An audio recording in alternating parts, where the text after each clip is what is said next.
He was reborn as a berserker, and he was on his way to prison. In this world, barbarians are fierce bastards who hunt monstrous creatures, yet he was being taken to prison by people who didn't even reach his waist. The truth is, this boy was reborn into a world where barbarians are berserkers, who grow stronger by feeding on the blood of beasts. They would reach a point where they couldn't even recognize their own comrades. They were true berserkers, born only for destruction, and he ended up reincarnating into a body 100 times bigger than everyone else, with overwhelming strength. On a clear blue day, the story begins again in a different place. Down a road, a group of soldiers escort several chained prisoners. Hands chained, one of the prisoners walks the path in silence. Following the road, the entire group continues its long and slow journey. A man yells that he's innocent, that he only stole a ring. At that, one of the guards tells all the prisoners to shut up. After being reprimanded, they fall silent and continue walking down the road. The guard then remarks on how loud the trash is today. Approaching, another voice tells the officer he's truly innocent. Turning around, the guard asks the man who he thinks he is. He then says he never sold anything and that he was framed. Falling silent, the guard just stares at him, saying nothing. The man reflects that there's always someone who frames an innocent person. He continues, saying that a paladin is a paladin no matter their age. The guard then asks if he has the nerve to continue with that story. Staring at the man, the guard asks if he dares to doubt a paladin of Elga. Saying he'll be released if he's innocent, the guard tells him to get back. Returning to his spot, the man rejoins the other prisoners. Thinking it's a shame, the guard says the man won't survive. Telling himself to forget the vendor, the guard shifts his focus. His attention turns to the prisoner right behind the man. Impressed, the guard wonders how they managed to catch such a strong barbarian. Among the prisoners, he walks in chains with all the others. Confused by the situation,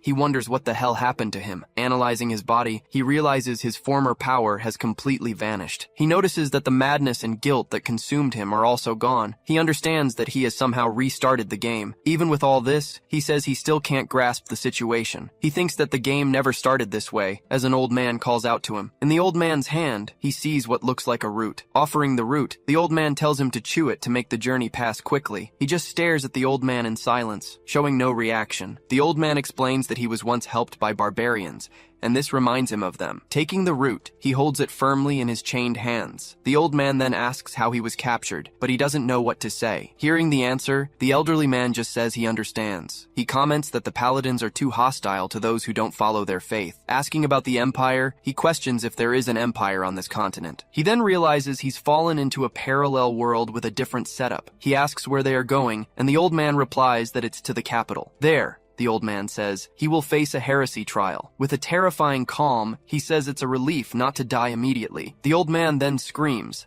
asking what he means by a relief. Shouting, he says the inquisitors will treat a heretic like a toy. He goes on, describing the various tortures they inflict on their victims. Suddenly, the paladin strikes the old man with a heavy blow. With the impact, the old man falls to the ground, motionless. The paladin then shouts that anyone who insults Elga's agents will die. Looking to the side, he says it's not over yet. Moving his horse, he approaches the prisoner right behind him. He asks the barbarian if he was the one who caused the commotion. With a serious look, he tells the barbarian to beg for forgiveness. He then says he'll let him live if he humiliates himself. With a smirk, he stares back at the paladin. Annoyed, he yells, asking how a mere heretic dares to mock him. Shouting that this is blasphemy, he charges with his weapon in hand. Without moving, he stares at the tip of the weapon coming toward him. Remaining calm, he keeps the smirk on his face. Completely surprised, the paladin doesn't understand what's happening. Using his hands, he easily stops the spear's blow. Screaming with effort, the paladin tries to push his weapon with all his might. His face furious, he yells for him to let go right now. He then says that if that's what he wants, he will let go. Released, the paladin loses his balance and nearly falls off his horse. Regaining his posture, he yells that he will judge the heretic right here and now. Eyes wide, he doesn't understand what just happened. Leaping into the air, he lunges forward to land a direct hit on the paladin. With a powerful impact, the blow sends the knight flying far away. Landing on the ground, he observes the result of his powerful attack. Lying on the grass, the paladin's horse is motionless and defeated. Nearby, the knight is also on the ground, completely unconscious. Still in chains, he turns to face the fallen enemy. Struggling to his feet, he says a heretic shouldn't dare to touch him. He finishes by saying that as an agent of God, this is unacceptable. Watching the knight, he notes that a paladin is still a paladin. Raising his spear, the paladin prepares to use an ability. Observing the scene, the barbarian is surprised by what he's seeing. Beginning a prayer, he calls out to the master of eternal radiance, Elga. Asking for permission, he says he will sentence the heretic in Elga's name. With his spear pointed, he prepares to deliver the blow. In a swift movement, he charges at the enemy with everything he's got. Rushing toward him, the paladin propels his body forward for the attack. Sensing the attack, he braces for the coming impact. He then says there's no way he can dodge that blow. Advancing rapidly, the paladin unleashes his strike with full force. Taking the hit, he's thrown back as the cart explodes. After the dust settles, the paladin stares at the barbarian lying in the wreckage. On the ground, he places a hand on his chest to check the wound. Approaching, the paladin says he can't believe he survived the attack. Advancing, the paladin says he's as tough as he is ugly. He thinks that even with his stats at 0, it's tough to fight like this. Clenching his fist, he says it would be easy with a demon nearby. Looking around, he tries to figure out how to get out of this situation. Catching a scent, he realizes it might be just what he needed. Suddenly, the paladin stops walking. He says he recognizes his strength, but this is the end. With a serious look, he tells the barbarian to seek forgiveness. Suddenly, the knight's eyes go wide with pure surprise. Covering his nose, he yells, asking what that horrible smell is. Starting to laugh, the barbarian gets up and stares back at him. The paladin then asks if he's gone mad from being so close to death. He says that the god Elga seems to have chosen him, not the paladin. With one blow, he shatters the wooden debris on the ground. From there, he pulls out the head of a monster that was hidden. Seeing the monster's head, the paladin recoils in disgust. At that, the wound on his chest begins to react. With a smile on his face, he stares at the knight without a trace of fear. Raising the monster's head, he prepares to use his ability. Lifting the head to his mouth, he begins to drink the blood. Everyone watches the scene, completely still and showing no reaction. The paladin says he's gone mad, drinking the demon's blood. Calling one of the guards, the paladin orders him to finish the heretic. Advancing slowly, the guard prepares to attack the empowered barbarian. With his weapon in hand,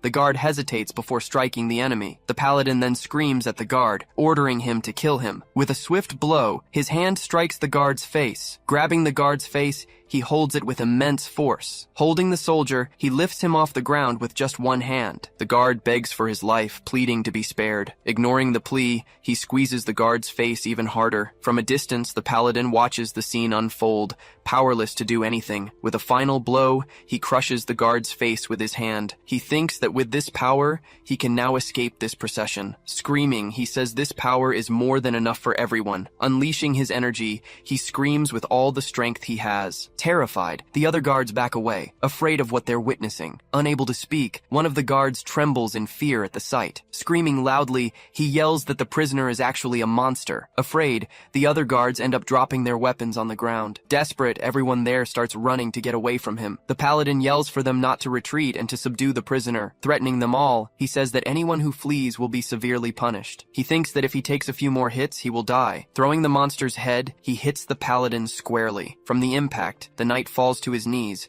completely unbalanced. On the ground, the paladin groans in pain, utterly defeated. Looking at the head on the ground, he asks if that's a demon. With sweat on his face, he struggles to face the new threat. Suddenly, his eyes go wide, completely shocked by the scene. Rushing forward, the barbarian charges toward the paladin to attack. Preparing for the fight, he begins to pray to his god, Elga. He then asks for permission for his agent to defeat the servant of evil. With a strained face, he channels all his power into the attack. Leaping toward him, the barbarian moves in to strike the knight head on. Preparing the blow, he screams his god's name with all his might. With a precise strike, he hits his enemy squarely in the chest. He then says it's a shame, but this is the end. As he's struck, he asks if that's all the knight can do. Sweat on his face, he mutters in disbelief at what he just heard. Grabbing the blade, he stops it from piercing his body any further. With his hand on the blade, he prepares his counterattack against the knight. With a series of blows, he attacks the knight relentlessly. In the sky, a few clouds drift by as the fight continues. Continuing the assault, he strikes the paladin on the ground. He stands over the knight's body as the man begs him to stop. On the ground, he says he was wrong and begs for forgiveness just this once. Hearing the plea, he turns and begins to walk away. He then gives thanks for being spared from that situation. The paladin says he's a piece of trash and that he will get his revenge. Lying on the grass, he tries to catch his breath after the beating. As he swears revenge, he notices something strange is happening. Walking away, he picks up the knight's weapon. Seeing the shadow, the knight is startled by his approaching presence. With his face covered in blood, he can't can't believe what he's seeing. Holding the spear, he says that despite everything, the man still prays to Elga. He then says he hopes he'll find his god in the afterlife. Calling him a child of Elga, he prepares for the final blow. With a decisive blow, he finishes the paladin using his own spear. Covered in blood, he just stares at his surroundings in total silence. Turning, he then observes the other guards who fled. Desperate at the scene, the soldiers run for their lives. Thinking about his first journey, he picks up one of the spears from the ground. Running without looking back, the guards try to escape that place. Glancing back, one of them keeps running, terrified of the enemy. Thinking he was safe, he's struck by a spear. One by one,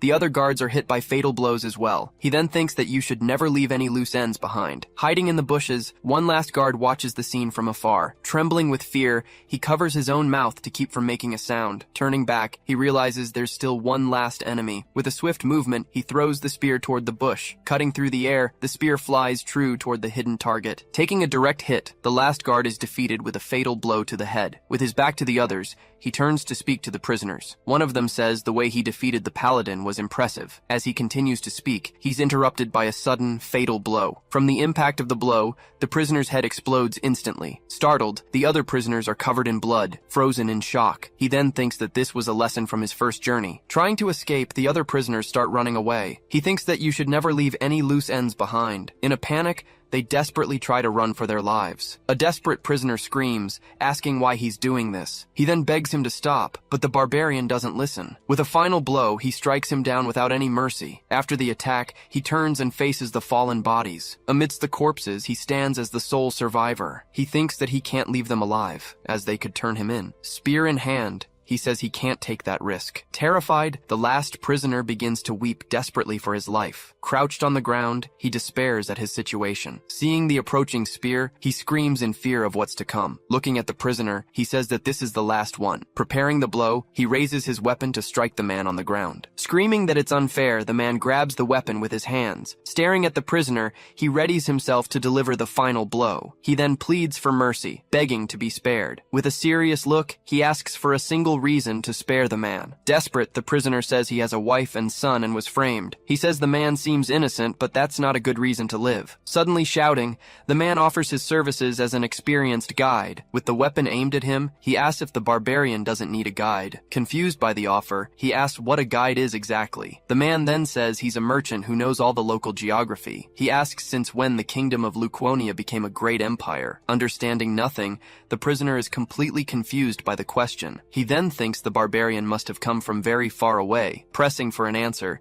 he asks why the man went silent. The prisoner replies that 248 years have passed. Then he asks what year it would be on the old lunisolar calendar. The prisoner says it would be around the year 1130. He is shocked that the common calendar has now become something ancient. He then asks about the state of the continent and the demon realm. The merchant explains that the continent unified but is now divided. He continues, saying the church has grown and no one ever returns from the demon realm. Surprised by this information, he questions if truly no one has returned from there. Listing important names, he asks if the merchant has ever heard of them. The merchant, frightened, replies that he's never heard of any of those names. Suddenly, the merchant seems to recall the name Melissa with some surprise. The barbarian then says he thinks he's heard that name somewhere before. Trying to remember, he says maybe it was someone with a similar name. He doesn't understand how the heroes who defeated the archdemon were forgotten. Processing everything, he falls silent for a moment, just observing. He then asks why demons are everywhere now. The merchant says some believe it's a divine punishment from the god Elga. Others say it was a mage or a great evil that is yet to come. He finishes by saying that the truth can only be known by the gods. Standing, he remains silent for a moment, processing everything he's heard. With a swift movement, he slams the spear he was holding into the ground. Confused, the merchant just watches the barbarian walk away without a word. Looking out at the vast field, he faces the new horizon before him. He then concludes that he's 300 years into the future of his journey. Now he sees himself as an exile, cast out from his original world. All his previous knowledge is now hundreds of years outdated in this place. His old comrades in arms no longer exist in this era. Turning his face, he confronts his new solitary reality in this world. He questions if it's worth living by suppressing his madness with blood. Facing his destiny, he doubts if he can ever return home. He realizes that after this new game, even worse ones may appear. Closing his eyes for a moment, He braces for what's next. With both hands, he forcefully breaks the spear. The merchant watches the scene, completely confused by what's happening. With the tip of the weapon at his neck, he prepares to end it all. Holding the weapon firmly, he faces his fate without showing any fear. Frightened, the merchant asks what he's trying to do. He says that if he starts over, he'll only have more regrets to carry. With his hands on the weapon, he prepares for the final blow against himself. He just hopes that after everything, he doesn't end up in a game-over room. Closing his eyes, he remembers a conversation he had in the past. In a flashback, he recalls being asked about the future. Remembering Melissa, he recalls her talking about building a tower. Opening his eyes, he seems to have found a new hope to carry on. He asks the merchant if he said he'd heard the name Melissa before. The merchant replies that he believes it's the name of the first tower master. He then asks where this tower is, and the merchant stops him. The merchant explains that the journey will take at least 2 whole months. In silence, he stares at the merchant, processing the new information. With a slight smile, he seems to have found a new reason to live. Remembering Melissa, he says he can't even die when he wants to. He then orders the merchant to take him to the magic tower. He says he can't waste time as he needs to find the tower. He then offers the most precious thing he has as payment. With a serious look, he says the payment will be the guide's life. Tossing the spear to the ground, he gets ready to set out on his journey. He tells the merchant to grab his things so they can leave immediately. Amidst the wreckage, a sword catches the barbarian's eye. He says that weapon might be useful for what he needs. He thinks he'd love to take the spear, but he can't use the weapon. With a serious look, he regrets not having brought his old axe. The merchant then complains about the axe, but is relieved to be alive. The barbarian then collects the demon's blood in a container. With his new sword and the blood, he is ready for the journey. Telling the guide to move out, he prepares for his new journey. They then begin the long journey toward the magic tower they seek. At the battle site, the paladin's body attracts several crows. With red eyes, the crows watch the fallen and abandoned body on the ground. Someone then finds the body and recognizes the dead paladin's identity. A knight says they were all wiped out and asks what they'll do now. Calling for Lady Helia, he waits for a response from his superior. She orders him to find any clue that might be useful to them. After hearing the order, the knight says he understands what he needs to do. She wonders who on earth would dare to do something against a holy paladin. With a serious look, she says that no matter who the culprits are, they will pay. Under the moonlight, night falls, and the journey continues. At night, they make camp in a dark, silent forest. The campfire dies out, leaving the camp in total darkness. Lying near the dying fire, he rests to regain his strength. Beside the camp, the merchant left one of his belongings behind. Running through the forest, the merchant tries to escape as fast as he can. Breathless, he continues his desperate escape through the dark woods. Exhausted, he tells himself he's done, that he has to get out of there. With a tired face, he says he needs to get as far away as possible. He thinks having a companion would be nice, but he's in trouble. He remembers his companion is a barbarian who eats demons. After a few days, the merchant offers the barbarian some food. On another night, the merchant offers him a place to sleep. The merchant tries to start a conversation, but gives up mid-question. He realizes the barbarian doesn't speak, and he can't read his thoughts. He says the barbarian seems more like a wild beast than a human. With a scared look, he says if that were all, he could handle it. Suddenly, he stops, and the barbarian watches him from a distance. The barbarian then rushes him, saying he's too slow. The bigger problem, according to the merchant, is the barbarian's incredible speed. With a frightened face, he says the barbarian is already too far ahead. He complains that he can barely catch up to the barbarian before he disappears again. With his arms crossed, the barbarian glares at the merchant until he arrives. He feels like the barbarian will break him if he falls behind. The merchant thinks that if it weren't for him, they'd be miles away by now. Exhausted, he says he can't take it anymore and feels like he's going to die. Afraid, he decides he has to escape one way or another. Running through the night, the merchant puts his escape plan into action. The chance to escape, he says, came sooner than he expected. Muttering in pain, he continues his desperate run through the dark forest. He regrets leaving his bag behind, which held his fortune. He thinks that if he had tried to grab it, he might have woken the beast. He concludes that it's a waste, but his life is more precious. He wonders how long he's been running and feels lost. Suddenly, a voice asks where he's going in such a hurry. Startled, he turns around and is shocked by what he sees. Confused, he wonders how this is possible, where he came from. The barbarian then asks why the merchant is running away from him. With a serious look, he asks if the merchant doesn't want his payment. Unable to answer, the merchant stands frozen in fear before him. He then throws himself to the ground, saying he has committed a mortal sin. Begging for forgiveness, he bows before the barbarian, pleading for his life. The barbarian says he doesn't want apologies, he wants the reason for his escape. With a serious gaze, He orders the merchant to explain why he ran. The merchant then says that his pace is too fast to keep up with. He says he felt like he would die if he continued at that breakneck pace. Tired, the merchant thinks this is his end and that he's going to die. With a serious expression, he stares at the merchant without saying a single word. He then tells the merchant to get up so they can return to the camp.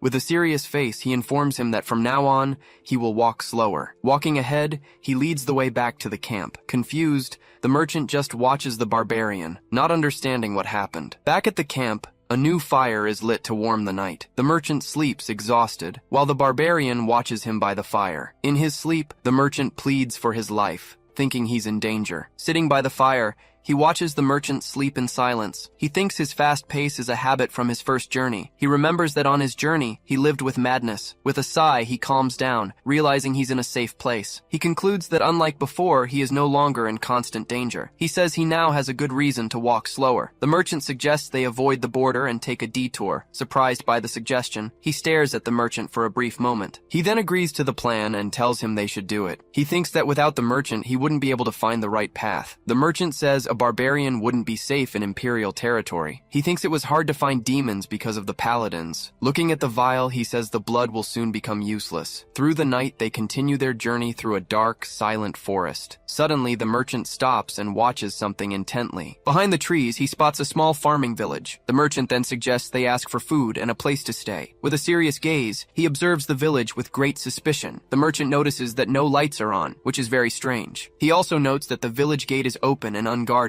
The merchant asks if it could be a village abandoned by everyone. He says he doesn't know, and they'll only find out if they go inside. Scared, the merchant asks if he's really going into that place. Suddenly, a strange noise is heard from inside the village. Startled, the merchant asks if he heard what just happened. He says it could be a monster or a demon and draws his sword. With sword in hand, he prepares for whatever he might find. With a smile, he says that this is good news for him. Arriving in a deserted village, he leads the way with his companion right behind him. Wondering what's going on, he comments that the place doesn't seem abandoned. Suddenly, his feet lock in place, and he stops walking through the village. He immediately goes on alert, watching for any suspicious movement from the houses. His partner then asks why he suddenly stopped walking. Noticing the only house with an open door, he points his sword toward it. Out of the darkness, a strange foot stomps hard on the dirt ground. Right after, a monster charges forward screaming, ready to strike with its weapon. Before it can land the blow, the monster's eye locks onto its opponent. With a single, swift strike,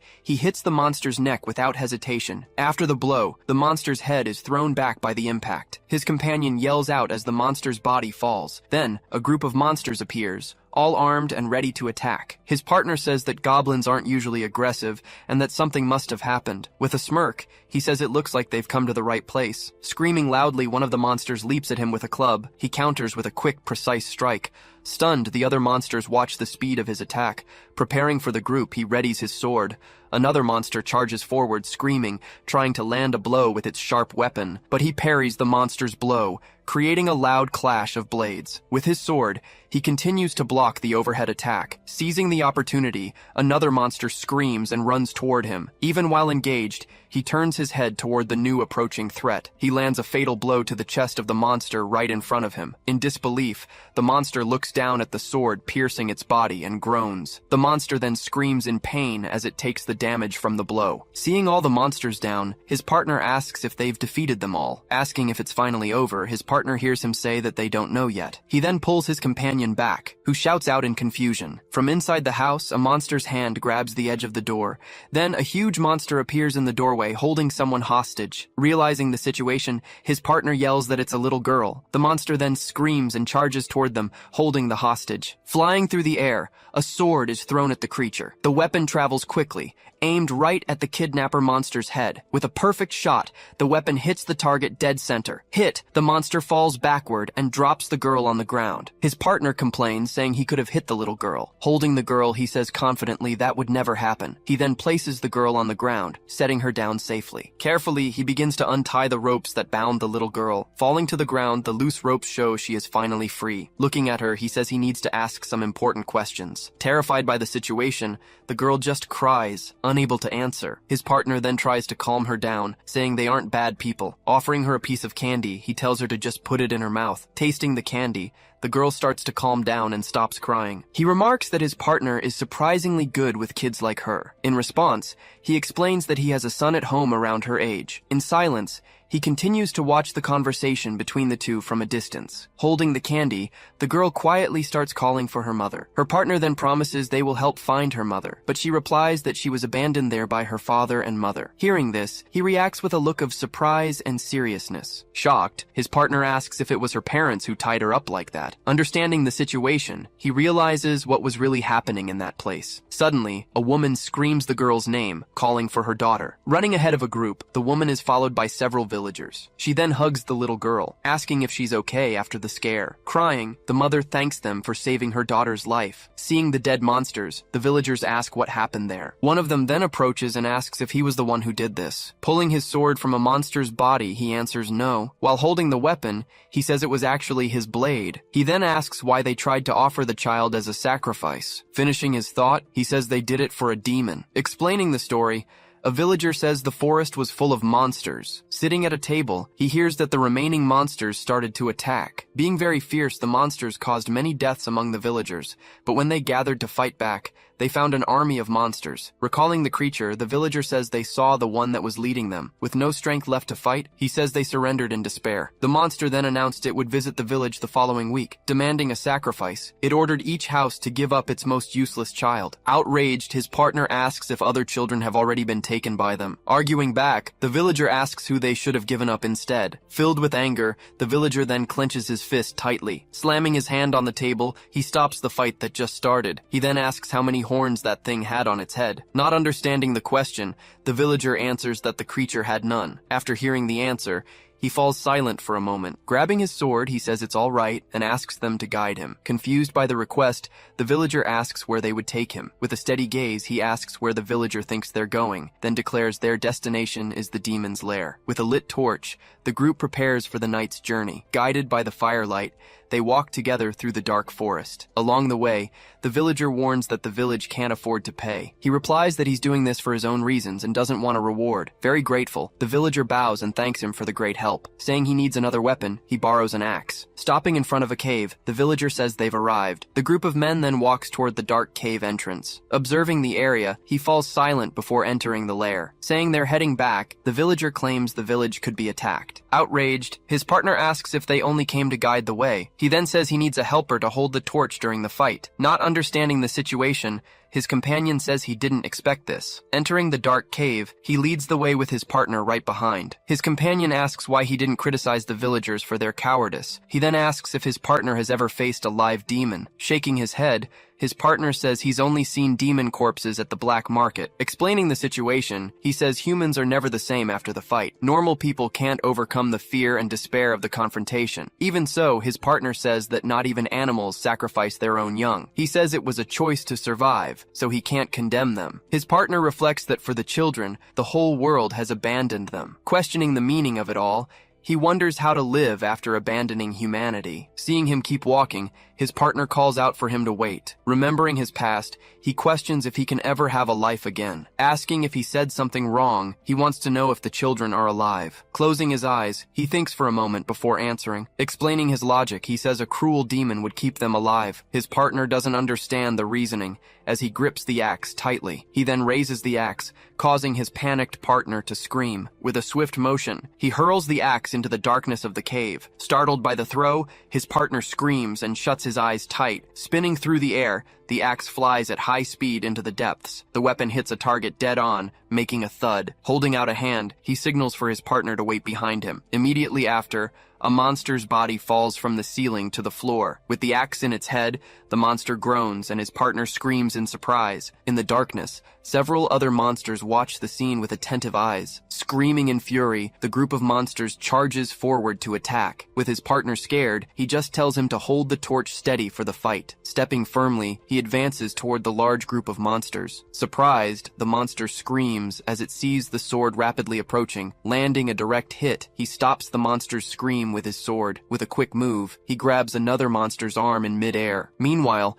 two other monsters prepare to attack him at the same time. His sword then blocks the enemy's strike, creating a huge impact. He then realizes the cave's terrain could hinder the battle. With the stalagmites, he understands it will be difficult to wield his sword freely. Watching the situation, two monsters wait for the right moment to strike. Adjusting his grip on the sword, he readies himself for the tough fight. Screaming in fury, the horde of monsters finally charges at him. With a quick blow, he swings his weapon for the first attack. His strike then lands squarely on one of the monster's heads. In the midst of battle, he keeps landing blows on all the enemies. Turning his head, he analyzes the bloody battle unfolding. Seeing the axe on the ground, he decides he should use that weapon too. Quickly, he grabs the handle of the axe lying on the floor. Pulling the weapon from the monster's body, he prepares to keep fighting. Wielding both weapons, he attacks the group of monsters with a flurry of strikes. His blows land squarely on the heads of the monsters trying to attack. With a final blow, he splits another monster's head open. The monster's head then falls to the ground, rolling near him. Watching the scene, his partner mutters, breaking into a cold sweat from the violence. Impressed, he says his companion defeated all the monsters by himself. Seeing the monsters flee, his partner shouts that they're retreating. With the axe still in hand, he prepares for his next move. He then announces they're going after the monsters that fled. Moving forward, they continue their path through the dark and dangerous cave. Arriving in a wider area, his partner notices the path has opened up. His partner asks if this is the base.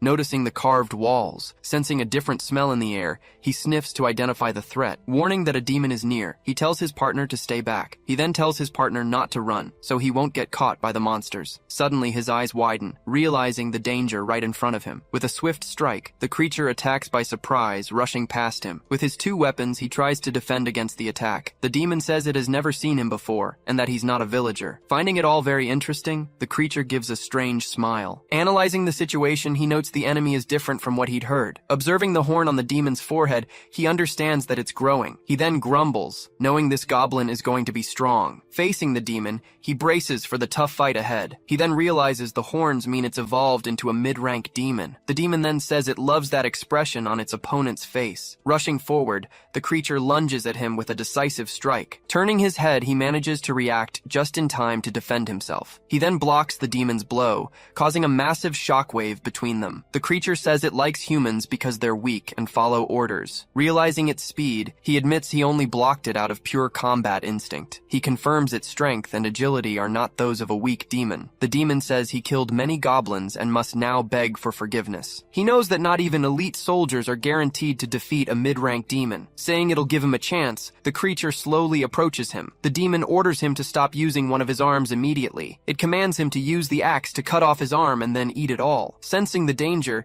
he knows it's difficult to face this demon in his current state, but he notices the demon's horns haven't fully grown yet. Asking what he's doing, the demon demands to know why it isn't being obeyed. Pointing his sword at the ground, he says the demon has talked enough. Grabbing a canteen, he warns that he doesn't take orders from a bag of blood. He then pierces the object, spilling all the red liquid inside. The demon reacts in surprise, wondering what that smell is. Pouring the contents over his head, he drinks all the liquid from the canteen. Completely empty, the blood-stained container falls to the dark cave floor. His body then begins to shake, reacting to what he just drank. Screaming in pain, he undergoes a transformation, his eyes glowing. With a surprised look, the demon watches the transformation without moving. Turning his face, his eyes now have a completely different appearance. Holding the axe, he thinks he needs to end this fight as quickly as possible. The demon then feels fear, refusing to be afraid of a mere human. Filled with rage, the demon says it will definitely finish him. Screaming loudly, the demon charges with its claws for the final attack. He then realizes the creature's judgment has been affected by its horns. With a swift blow,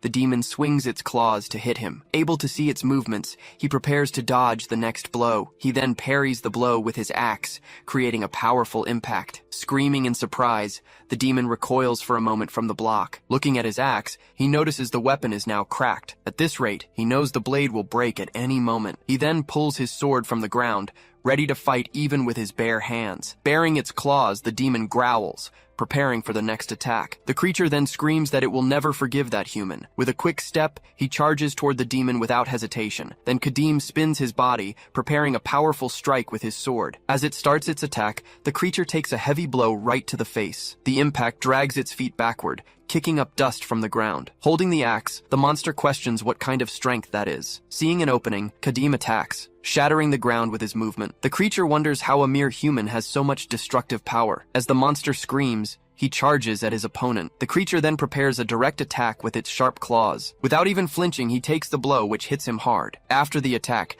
the creature readies another blow, dragging its claws on the ground. Maintaining his stance, he braces for the enemy's next attack. When the attack comes, Kadim faces it without any fear. But the goblin ends up dodging. Screaming, Kadim is about to end the battle with his strike. With its legs firmly planted, the creature braces for what's coming, but Kadim ends up missing the strike. Now standing, he faces the completely defeated monster on the ground. Fallen, the monster asks what he really is. It then says that the warrior cannot be human. Showing no reaction, his gaze remains fixed on the monster before him. Reaching a conclusion, it says that he is a monster in human skin. Overcome with despair, the monster lunges at him with everything it has. Retreating, the creature hides behind a stone pillar. It then realizes it's being overpowered and its attacks have been blocked. Looking away, the vendor desperately yells for them to get back. The vendor drives away small monsters with a torch. He yells for the monsters to stay away, asking if they want a taste of fire. Hidden, the monster says it just needs to get rid of that fire. Looking up, Kadim notices the direction the monster climbed. With his hand, he gets ready to pick up his axe again. He grips the weapon firmly, ready for action. He then says it's obvious what its objective is. He then warns that he won't let the monster do as it pleases. Climbing down the wall, the monster stares at Kadim below. He realizes the creature is too fast and will dodge any attack. With a determined look, he comes up with a new strategy for the fight. Gripping the handle of his axe, he prepares to execute his plan. He decides he's going to smash the ground where the monster is standing. With a powerful blow, he strikes the ground right beneath the creature. Caught by surprise, the monster doesn't understand what's happening. His axe comes down, spinning with impressive force and speed. On impact, the cave floor explodes, sending rocks flying everywhere. Plummeting, the creature begins to fall along with the debris from the wall. On the ground, the impact of the blow kicks up a cloud of dust and fragments. On the ground, the monster complains that dust got in its eyes. Taking a step forward, he readies himself for his next move. Moving in quickly, he delivers a precise strike to the creature's face. Feeling the blow, the creature screams as the weapon pierces its eye. Screaming in pain, the monster cries out that it hurts a lot. He then comments that the creature's face looks much better now. Even wounded, the monster screams that it's going to kill him. Surprised, he says he didn't think the monster would still be alive. Gripping his weapon tighter, he prepares for his next move. He warns that the monster is starting to become a nuisance. Screaming in pain, the creature desperately begs him to stop. With one last strike, he finishes the creature once and for all. He then steps away from the monster's body left behind. With its head split open,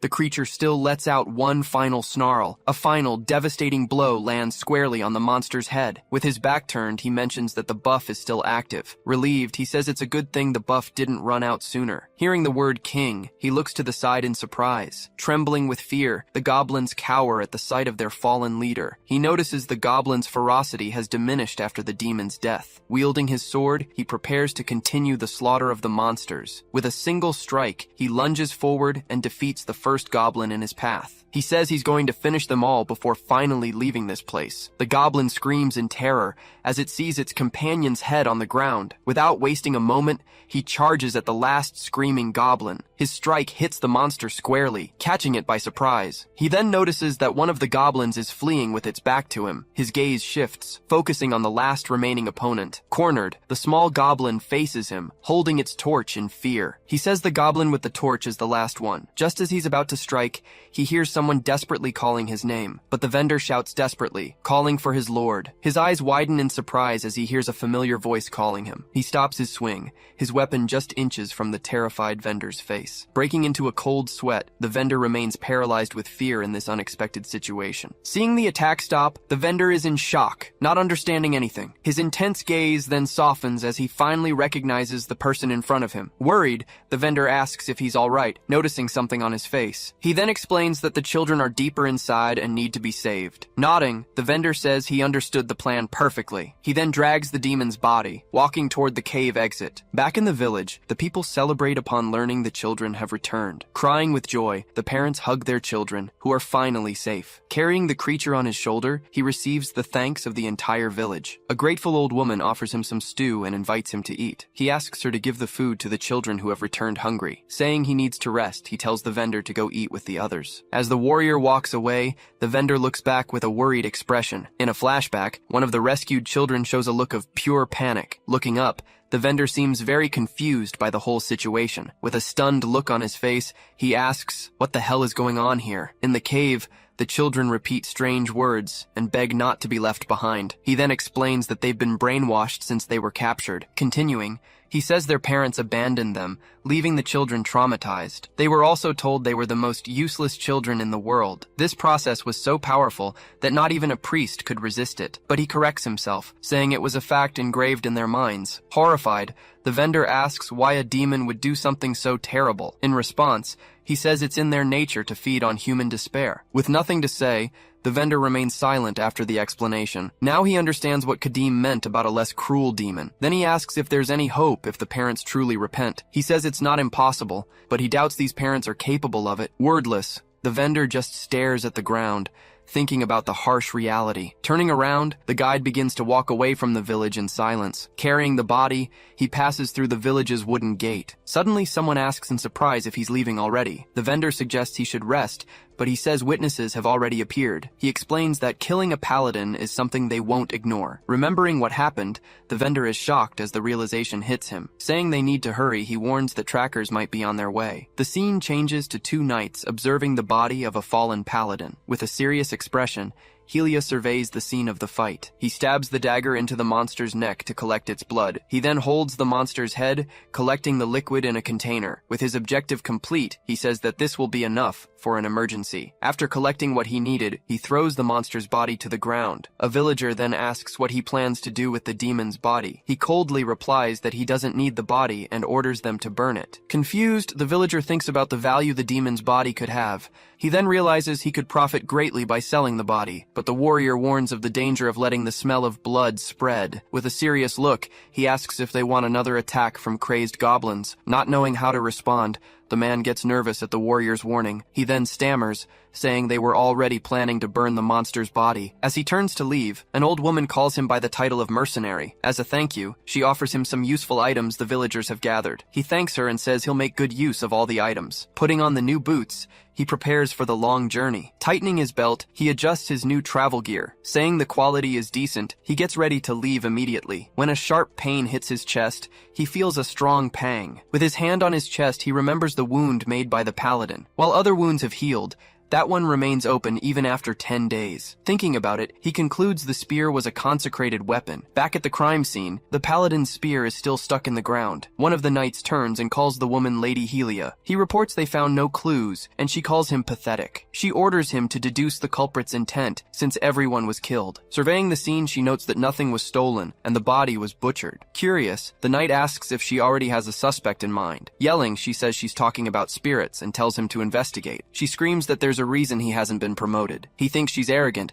but he can't talk back because of her position. Being Archpaladin Helia, she defeated 20 demons alone to earn her rank. Despite her terrible personality, she is the youngest and most powerful Archpaladin in the Empire. Frustrated, he recognizes that as a mere paladin, he is no match for her. He then accepts the situation, realizing there's nothing he can do. Helia orders him to get the sacred relic the Archbishop gave them. Shocked, he asks if she means Damien's twin mirrors. Being relics that reflect the past and future, one of them has already broken. Annoyed, she yells, asking if he'd rather report their failure to the Archbishop. She reassures him, saying the mirror would only break if it reflected an archdemon. Reluctantly, he hands the sacred artifact to his immediate superior. Kneeling on the ground, she prepares to use the sacred relic. In her hands, the mirror begins to emit a very intense glow. The artifact then projects an image of the recent events at the location. In the vision, Kadim appears, drinking a demon's blood. Seeing the scene, the paladin wonders what the hell is happening there. With a furious gaze, the Kadim in the vision stares down his enemies. Suddenly, the mirror in her hands shatters completely. Shocked, the knight shouts that the mirror suddenly broke. She says it's impossible, as it reflected a being of an archdemon's level. He then suggests they go back and report the monstrosity they saw. Questioning the idea, she says there's no reason to go back now. With determination, she announces they will continue the search for the culprit. Holding her sword, she readies herself for the hunt to come. With her firm stance, she shows she is ready for combat. She then vows to execute that demon with her own hands. Changing scenes, the merchant is squatting alone by a riverbank. Worried, he thinks about the children's future and his own son. Shaking his head, he tries to get rid of his bad thoughts. Determined to survive, he fills his canteen with water from the river. Returning to the camp, he sees the warrior already lying near the fire. He calls out that dinner will be ready soon, finding it strange to see him lying down. Confused by the lack of response, he gets closer to get a better look. Then he sees Kadim trembling and desperately asks what's happening. Supporting Kadim, he is shocked by the state of someone who seemed invincible. He notices the wound on his chest, asking what happened all of a sudden. Panting, he thinks he should have realized sooner about the consecrated weapon. He then remembers the weapon had a blessing to harm demons. Being a berserker, the demon blood in his body is reacting to the blessing. The merchant says they should have rested, but he warns it wouldn't have helped. Then he asks about the phase of the moon, leaving the merchant confused. Relieved, he realizes there's still time to do what he needs to do. Suddenly, a noise in the air catches their attention. Frightened, the merchant wonders if that sound is what he fears. Pairs of glowing eyes appear as howls echo through the dark forest. Growling, a bladed wolf stares them down, completely terrifying the merchant. Taking a deep breath, he prepares for combat, even though he's wounded. Grabbing his weapons, he firmly wields his axe and sword. He then steps in front, telling the frightened merchant to stay back. Sweating, he just thinks that this world won't leave him in peace. Facing the pack, he calls them mutts, getting ready to fight. Raising his weapons, he says they chose a terrible time to show up. Facing the warrior, the wolf pack bares its teeth, ready to attack. Though injured, he takes a deep breath and prepares for the coming battle. The pack then advances slowly toward the camp, surrounding the two of them. With a snarl, the first wolf of the pack leaps to attack directly. Without flinching, he readies a powerful blow with his axe to defend himself. His strike lands squarely on the wolf's head, which takes the full impact. He then lands another blow, sending the creature flying far away. He then complains that his vision is shaking and he can barely aim straight. Seizing the opportunity, two wolves charge forward to attack at the same time. Readying his sword, he positions himself to strike one of the wolves. With a swift movement, he hits the first wolf with a clean strike. As he attacks, another wolf comes from the side to bite him. The creature manages to bite his arm, sinking its teeth in deep. With his free hand, he delivers a powerful blow to the wolf. He notices a wolf on his back and throws a powerful punch at it. Just then, another wolf takes the chance to bite his leg. Turning his head, he faces the creature that attacked him by surprise. Without wasting time, he plunges his sword into the wolf's head. Panting, he leans on his sword, surrounded by the bodies of the wolves. But the remaining pack reorganizes, preparing for a new assault. He realizes they are experienced hunters, and he won't last much longer. Looking back, he yells for the vendor to get away from the imminent danger. The vendor tries to help, using torches to keep the wolves at bay. With no other choice, he decides to drink the demon blood, even though it's dangerous. Seeing his action, the wolves pause for a moment, watching intently. He then tips the vial, drinking all the demon blood in one go. Standing up, he faces the pack, ready to end the fight. He realizes the buff changes depending on the type of demon blood. With his body energized, he finishes off the wolves that were coming toward him. The buff he received impressively increases his agility. Remembering the demon's agility, he understands the blood's effect. Afraid of his new power, the wolves begin to slowly retreat. Surprised, the vendor shouts that the wolves are fleeing the fight. He realizes they aren't fleeing, but regrouping to attack. Just then, a huge white paw slams down hard on the ground. Sensing the presence, he turns around and goes on high alert. Covered in scars, the giant wolf glares at the two of them with a snarl. The vendor says that wolf is strange and twice the size. He then realizes that creature is the pack leader. To make matters worse, he notices his buff is wearing off. Lunging forward, the giant wolf attacks him with a powerful blow. He wonders what kind of power this is, trying to resist the weight. Straining hard, he withstands the pressure of the creature's blow. Feeling the impact, he ends up spitting from the exertion. He then staggers back, caught by the frightened vendor. Desperately, the vendor asks if he's okay and what happened. He yells for the warrior to wake up, as the wolf is right in front of them. With a hand on his chest, he feels the wound ache intensely again. Snarling, the giant wolf faces the two two of them, who are badly injured and exhausted. He then thinks that it's time and the conditions have been met. Surprised by what he sees, his body suddenly begins to react. He says the moment he's been waiting for has finally arrived. It's midnight, and the moon is completely hidden in the starry sky. With his sword, he plunges it forcefully into the ground. He then invokes Athala, the undefeated master of all weapons. Kneeling, he blesses the warrior who is thirsty for battle and enemy blood. He says that now,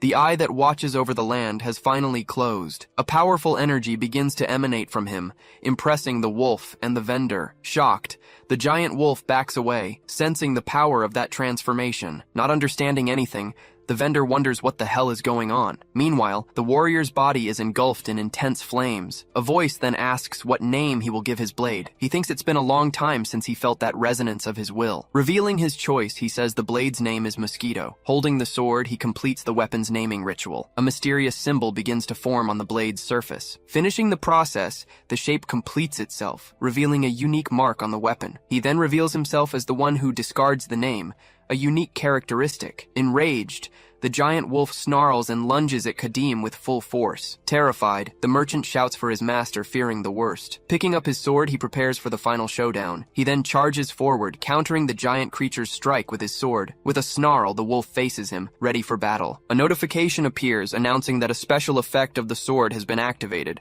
Blood begins to be absorbed by the sword's blade, making it glow. The effect's name is revealed as Lifesteal, a powerful ability. Feeling the effect, he says he can breathe again and his wounds have healed. Snarling, the giant wolf glares at him, sensing the danger of that ability, but he says it's not enough and calls it to fight again. The wolf then charges, but he strikes it with a precise blow. With his sword, he lands a fatal blow right in the middle of its head. Holding the sword in his hand, he shows that the fight is over. With the stolen life force, all his wounds are healed instantly. Analyzing his body, he notices that even the curse wound has healed. He thinks that the wolves showing up was a blessing in disguise. His new sword has the effect of stealing life with every strike, but he knows he'll need dozens of monsters to fully heal. Still, he says that for now, it's more than enough. He thinks that getting a special effect without materials is a huge advantage. Sheathing his sword, he says that learning not to be greedy is a lesson in itself. From behind a tree, the merchant asks if the battle is finally over. Seeing the bodies, he's shocked that even the pack leader is dead. He then approaches and is stunned to see the healed wounds. Turning around, Kadim asks why the merchant didn't run away. Not understanding,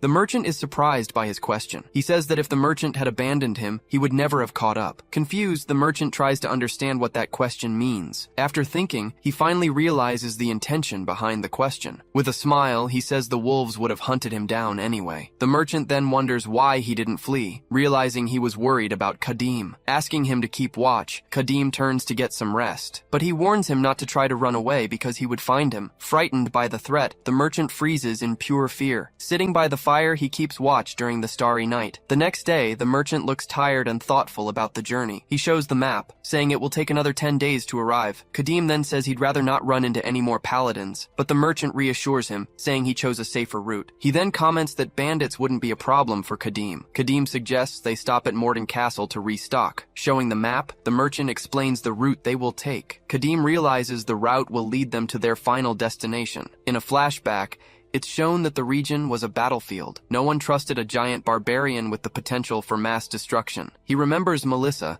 who looked at him as if he were an insect. She described him as a tall ogre with tanned skin. With a smile, he remembers the notes she took about him, but the merchant reassures him, saying that times have changed a lot. Suddenly, their conversation is interrupted by a noise on the road. They hide and watch a group of people standing in the path. He then asks the merchant what he thinks is happening. The merchant says they look like bandits, but the situation is very strange. Not wanting trouble, Kadim suggests they look for a detour, but one of the men in the group notices their presence. He then shouts and points, drawing everyone's attention to them. Annoyed by the situation, Kadim realizes he can't avoid it. With no choice, they approach the group of men on the road. He then draws his weapons, preparing for another fight. He then approaches the group, ready to handle the situation. With a serious face, he stares down the men blocking the path. Suddenly, one of the men starts shouting in a very strange way. Clapping his hands, he enthusiastically celebrates Kadim's man's arrival. The man calls him over, saying he knew he would come. Meanwhile, the other group of men takes advantage of the confusion to escape. Celebrating, the man laughs at the others who fled like scared rats. Annoyed, he asks one last time what they are doing. The man then calls him the Raging Horn of Agon, thanking him for his help. He replies that he has no intention of helping, and tells them to leave. Shocked, they ask if he isn't the Raging Horn of Agon. Speechless, the two men fall silent, confused. Annoyed, the man draws his dagger and asks who he is then. With an enraged face, he yells that Kadim is a nobody. Beside him, the merchant is startled by the turn of events. With the dagger at his throat, the man demands to know how he'll pay. He thinks the man's attitude changed just because he wasn't who they were expecting. The man then turns to the vendor, asking what he's carrying. He orders the vendor to come closer so he can see the bag. Losing patience, he grabs him and yanks him closer. Unfazed, Kadim just stares at the situation with a cold look. The man points, saying the confusion is Kadim's fault. He remains silent, listening to the man's accusations without a word. Smiling, the man says that since he won't pay, he has another idea. He then suggests that Kadim join them to fight. The proposal is for him to pretend to be the barbarian and scare off their enemies. As payment, the man says they'll keep the vendor's bag. In a provocative tone, he asks if Kadim is actually a woman. Mockingly, he says it's his first time seeing a barbarian. The vendor worries, thinking his master is holding back. Slapping his own chest, the man says everything is settled. With a serious gaze, he stares at the man without saying a single word. The man then asks for the name of the barbarian standing there. He says he'll gladly reveal his name. With one swing, he cuts off the head of the man who was threatening him. The man's head rolls across the ground, stopping near his feet. The other men are shocked, unable to believe what they just saw. In despair, the henchman screams in fear upon seeing his boss killed. The vendor thinks that, just as he suspected, the trouble was far from over. Enraged, the man charges forward, shouting that he won't leave there alive. Wielding his sword, he says his name is Kadim, the great warrior. With a look of pure fury, he reveals himself as a Kadim of Atala. A yellow butterfly gently lands on the tip of his axe handle. The camera pulls back, showing the axe stuck in the forest floor. With a swift motion, he grabs the axe, and the butterfly flies away. With a single blow, he defeats the last of the men who attacked him. Holding the axe, he examines the weapon after the battle. He notices the blade is dull and the joints are loose. Sheathing the weapon, he decides he needs a better axe. Whimpering, the last man standing stares at him in terror. Dagger in hand, he asks if all his companions are dead. With a serious look, he slowly approaches the frightened man. The man tries to run but stumbles. On the ground, the man screams in pain from the fall. With his foot on him, Kadim says he won't hurt him. He then threatens him, demanding he answer all of his questions. Kadim asks about the group and someone called the Raging Horn of Agon. Afraid, the man stays silent, unsure of what to say. The vendor explains that Agon is a city in the center of the Alliance. The Raging Horn of Agon is a legendary mercenary from the local arena. He then asks if those fools mistook him for this legend. The vendor says it's strange, since he's a huge celebrity, but the man shouts that his boss was a friend of the famous mercenary. Screaming, he threatens Kadim, saying the mercenary will come for him. Kadim then stomps hard on the fallen man's back. In pain, he explains that his gang was kicked out of their territory. The vendor then says the man was completely deceived by his boss. He explains that the mercenary would have helped them live a decent life. Confused, the fallen man doesn't understand what's being said. He begins to doubt, thinking it's not possible that his boss lied. But Kadim thinks it's better to strike first than to be tracked down. He also sees a chance to loot their supplies without feeling guilty. He then orders the man to take him to the bandits' base. Terrified, the man refuses to obey Kadim's order. With another stomp, he forces him to obey. Screaming in pain, the man agrees and leads them to the base. At the cave entrance, 2 guards watch over the bandits' hideout. Inside, the gang leader sits on his throne, deep in thought. With his hand on his chin, he looks bored and waits for news. He introduces himself as Graham, leader of the Blood Cave Gang. Angrily, he says the famous mercenary doesn't even know who he is. He reveals he was actually a mediocre and failed gladiator. Dejected, he confesses that he lied to his men about the messenger. He then wonders where it all started to go wrong. He just wanted to live a simple life with his loyal subordinates. Angrily, he blames the Black Hammer Gang for all his misfortune. One of his men runs in, shouting that the mercenary has arrived. The man bursts in, desperately screaming that the Raging Horn of Agon is here. He runs to the boss, desperately begging for help to save himself. Confused,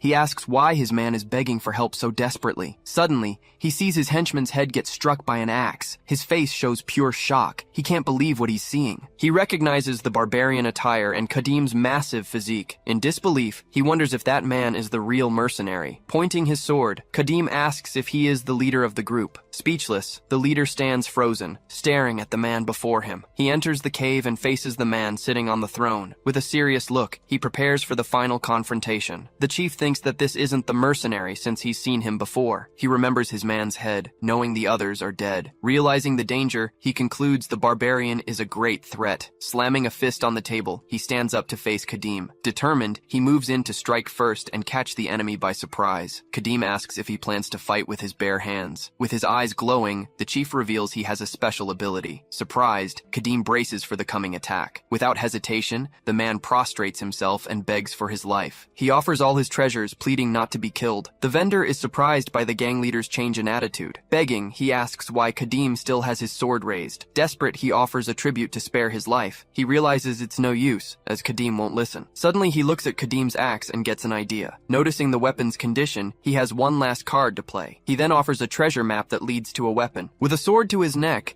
he says the map leads to a dwarven axe. Curious, Kadim asks about this dwarven throwing axe. He explains it's a weapon forged with the souls of master blacksmiths. Telling him to continue, Kadim shows interest in the man's story. Relieved, the man thinks he's managed to get Kadim's attention. He describes the axe, saying its blade never dulls. Kadim knows that dwarven weapons are rare and very powerful. In this world, races like dwarves and elves are minorities and quite rare. Because of this, dwarven equipment is extremely hard to come by. He then thinks this is an opportunity he can't miss. Curious, he asks where the treasure map the man mentioned is. Smiling, the man says he needs to secure his life first. Kadim finds it interesting that a bandit wants to negotiate with him. With a swift move, he shoves a dagger into the man's chest. Stunned by the blow, the man doesn't understand what's happening. Screaming in pain, he writhes with the dagger embedded in his chest.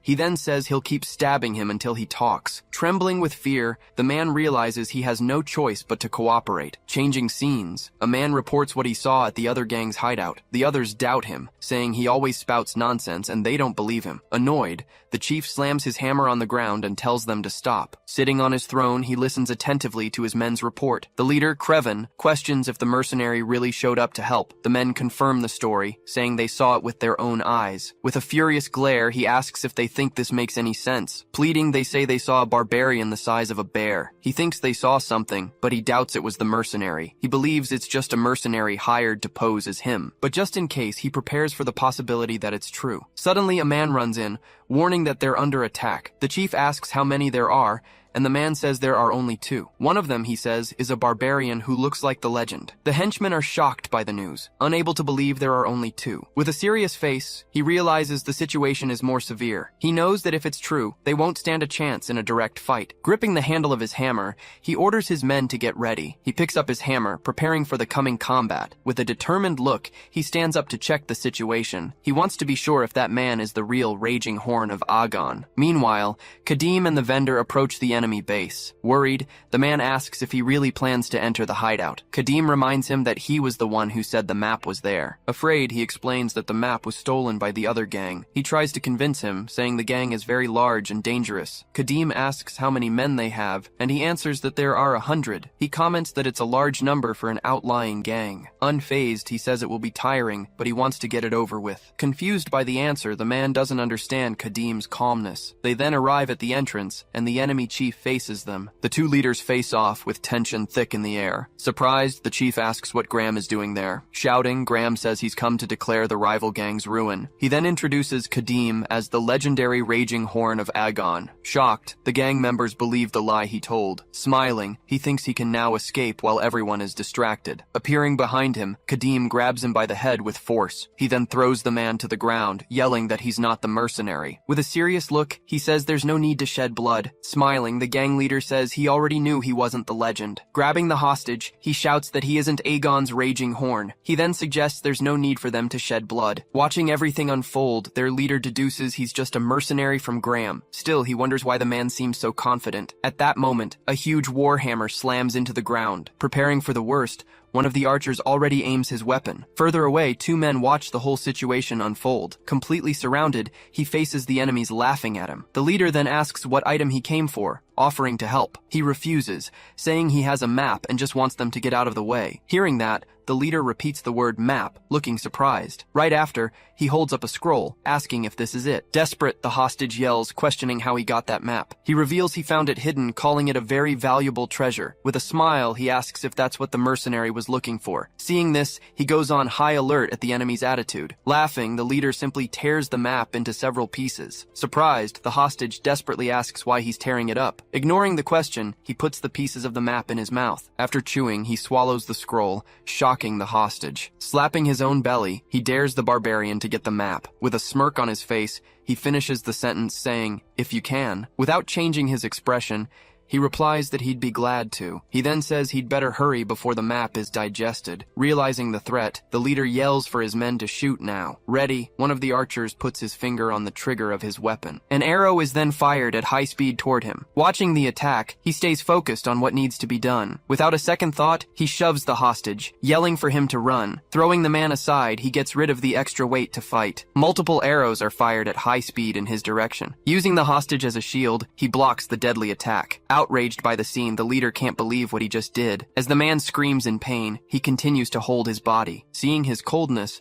the leader realizes he used the hostage on purpose. He orders his men to aim for the exposed parts and fire again. At that, one of the archers tries to reload his weapon as quickly as possible. Suddenly, an axe is thrown with great force toward the archers. Noticing the danger, the archer looks up, terrified. With no chance to react, he's hit dead on by the blow. The blow lands right in the middle of his head, finishing the enemy. After the throw, he points forward, indicating the next target. A companion yells for him to get down, noticing the axe too late. Getting hit again, the man begs them to stop shooting. Protecting his face, his hand is pierced by one of the arrows. In complete desperation, the man screams, begging them to just kill him. Annoyed, the leader scolds his men and orders them to cease fire. Changing strategies, he orders the rest of his men to advance. As the enemies approach, he readies himself for the imminent combat. To get rid of the weight, he hurls the hostage's body at the bandits. Throwing the body toward the enemies, he uses it as a distraction. Crouching down, he grabs a canteen and says he'll need a plan. He decides he'll end this using a quick and precise method. Watching the scene, the leader wonders what he's drinking. After drinking the liquid, his entire body seems to grow much stronger. Gripping his sword tightly,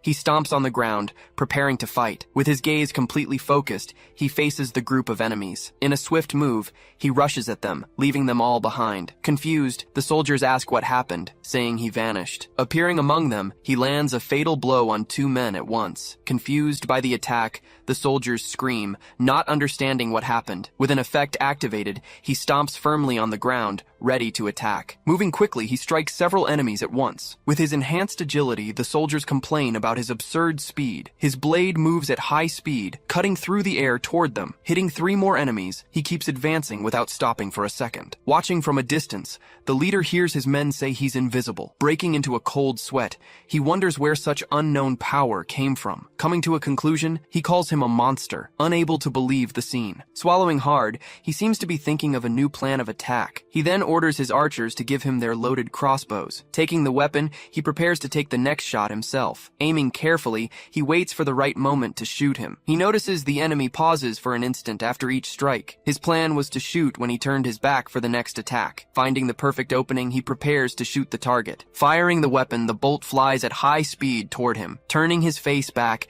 he notices the bolt. With a smile on his face, the leader celebrates, saying he hit him. Through the air, an arrow flies at high speed toward its target. Sensing the imminent danger, he turns his face toward the arrow. With a victorious smirk, the leader celebrates, certain he made the shot. Turning completely, he faces the arrow just as it's about to hit him. Seeing the unexpected reaction, the leader is confused about what just happened. In a swift motion, his hand snatches the shaft of the arrow from the air. Holding the arrow he just caught, he glares at the leader. In complete shock, the leader wonders how the barbarian caught the arrow. Stomping his foot on the ground, he prepares to finally charge forward. He then stares down the leader, showing that the attack was a complete failure. Seeing him approach, one of the men shouts a warning that he's coming. To protect their chief, the men yell to attack him all at once. In the blink of an eye, his blade moves, striking down his enemies. Advancing relentlessly, he takes down 2 more foes in his path. Without slowing his pace, he stays focused on his true objective. Desperate, the leader realizes there's no stopping him. He asks how many crossbows are loaded, and is told there are 3. With one final plan,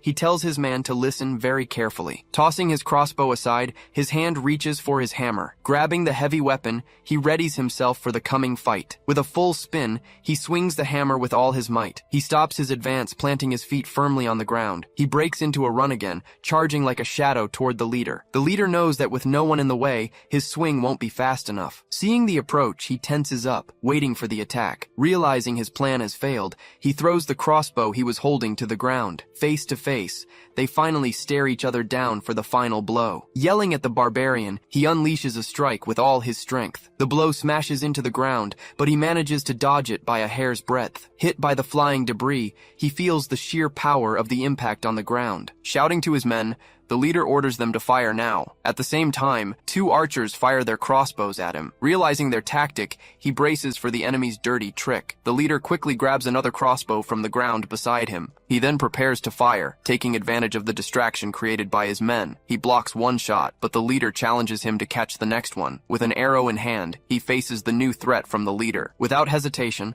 the leader fires the weapon right at his face. He laughs, saying there's no way he can catch this shot. Tilting his head, he catches the arrow with his mouth. His eyes wide, the leader is shocked that he missed. Appearing behind him, he lands a devastating blow, striking his legs. Feeling the impact, he looks down, unable to believe what just happened. Still in disbelief, one of the men wonders how the arrow didn't hit him. Clenching it between his teeth, he shows off the arrow he caught in midair. Spitting the tip onto the ground, he shows that he broke it with his mouth. Lying on the ground, the leader can't believe he caught the arrow like that. He tells the leader to wait, as he'll finish off the rest and be right back. In the background, the leader hears his men screaming as they're all cut down. After a while, he returns and drives his sword into the dirt. Stopping in front of the enemy, he says it's too late for that. With no way out, the leader begs him to spare his life. He replies that he's not going to kill him, just cut open his stomach for the map. Screaming, the leader says that's not necessary, because he memorized the whole thing. Revealing the secret, he explains where the treasure is and how to get it. He then asks why the leader didn't go after the treasure himself. The man explains that the castle was surrounded by hundreds of soldiers. Unconcerned, he asks what troops they are and why they're there. The leader reveals the army belongs to Viscount Adlin, who is searching for a baron. Realizing the situation, he notes that things just got more complicated. He says he's taking the map to see if the story is true. With his sword at the man's neck, he warns that he doesn't trust bandits. He then repeats that if he wants something, he just goes and takes it. With nothing left to do,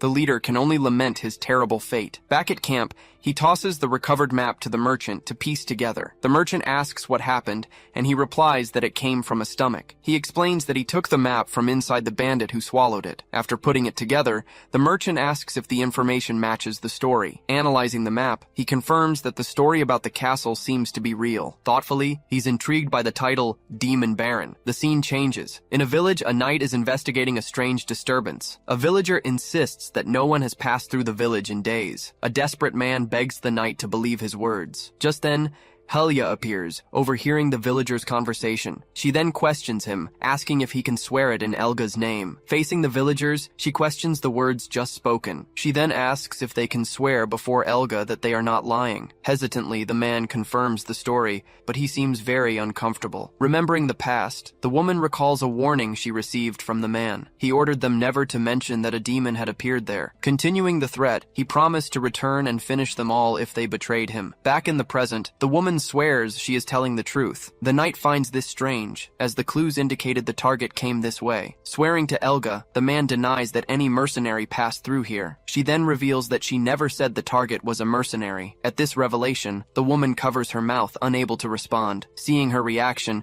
the knight slowly begins to draw her sword. The woman panics, taking a step back from the threat of the blade. Screaming for them not to be harmed, she points towards one of the houses. Suddenly, a sharp scream comes from inside the house, catching her attention. The woman tries to mislead her, saying it's nothing and she should ignore it. Ignoring the pleas, she continues to stare at the house with great suspicion. Then she notices something strange, wondering what that presence was. Inside the house, a young man writhes on the floor, foaming at the mouth. She claims he is possessed by a demon, but his mother denies everything. Paying no mind, the knight walks towards the fallen man. Desperate, the woman tries to stop her, begging her not to hurt him. Reciting a prayer, she raises her hand and begins a purification ritual. Wielding her sword, she shouts that she will consecrate this lamb to the light. Her hand approaches the man's head, releasing an intense power. Witnessing the scene, the villagers feel a sacred and comforting energy in the air. With the ritual complete, the young man faints and his mother cries out his name. She explains that she saved the child from a demon that had been implanted in him. Finally, she guarantees his soul will never again suffer from demons. Relieved and grateful, the woman finally embraces her son, safe. Suddenly, the knight attacks the young man's body on the floor. With her flaming sword, she cuts off the head of the boy she just saved. She then says that a lamb tainted by evil cannot be kept alive. In despair, the mother realizes her son's head has been torn off. Unable to believe the scene, the woman screams in complete despair and horror. The knight comforts her, saying her son will have eternal rest by Elga's side. However, she warns that the heretic who lied will not share the same fate. Pointing her sword, she demands the woman confess everything she knows. She then asks where the barbarian with the evil spirit went. Changing scenes, the two are sitting around a campfire. The merchant shows the supplies, saying they have plenty of food. He laments not having found the high-quality weapons he was looking for. Ignoring the comment, he asks what the man knows about the Lord of Molden. The merchant replies that he thinks he's heard of the so-called Demon Baron. Talking to him, the man says a merchant highly praised the lord of that city. Reflecting,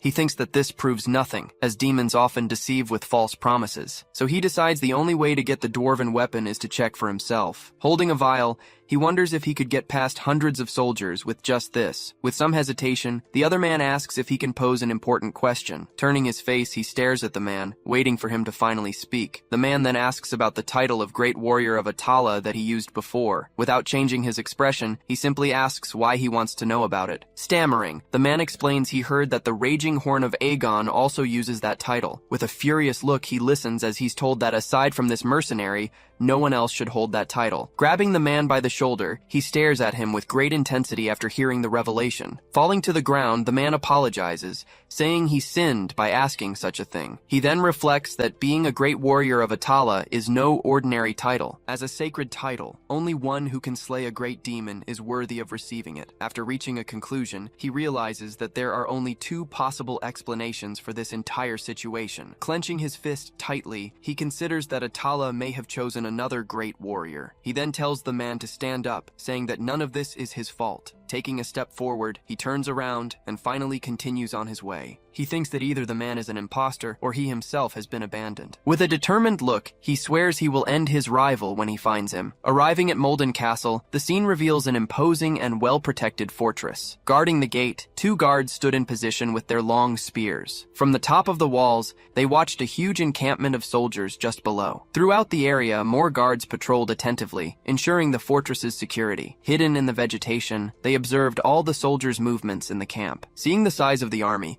the merchant asks if there are really hundreds of soldiers there. Telling the merchant to hide, Kadim says he'll enter the castle alone. He refuses, explaining he'll use the night to get past the camp and deal with the sentinels. Unexpectedly, the large castle gate begins to open, to everyone's surprise. Confused, the merchant points in astonishment at the opening castle gate. He then asks what is happening and if the Baron intends to declare war. Believing it to be an opportunity, he states that there is no more time to hesitate. Turning to the merchant, he tells the man to hold on to the horse's mane. Gripping his sword, he plants his feet firmly on the ground and starts to run. Carrying the man, he sprints towards the entrance of the large castle. Shouting, he announces that they will enter the castle all at once. Marching in formation, the soldiers position themselves in front of the castle gate. Confused, one of the guards notices a strange movement approaching quickly. Suddenly, a high-speed object flies past them through the middle of the courtyard. Landing in their midst, he begins to strike at all the soldiers. One of the guards fails to react and is hit squarely by the powerful blow. Continuing the attack,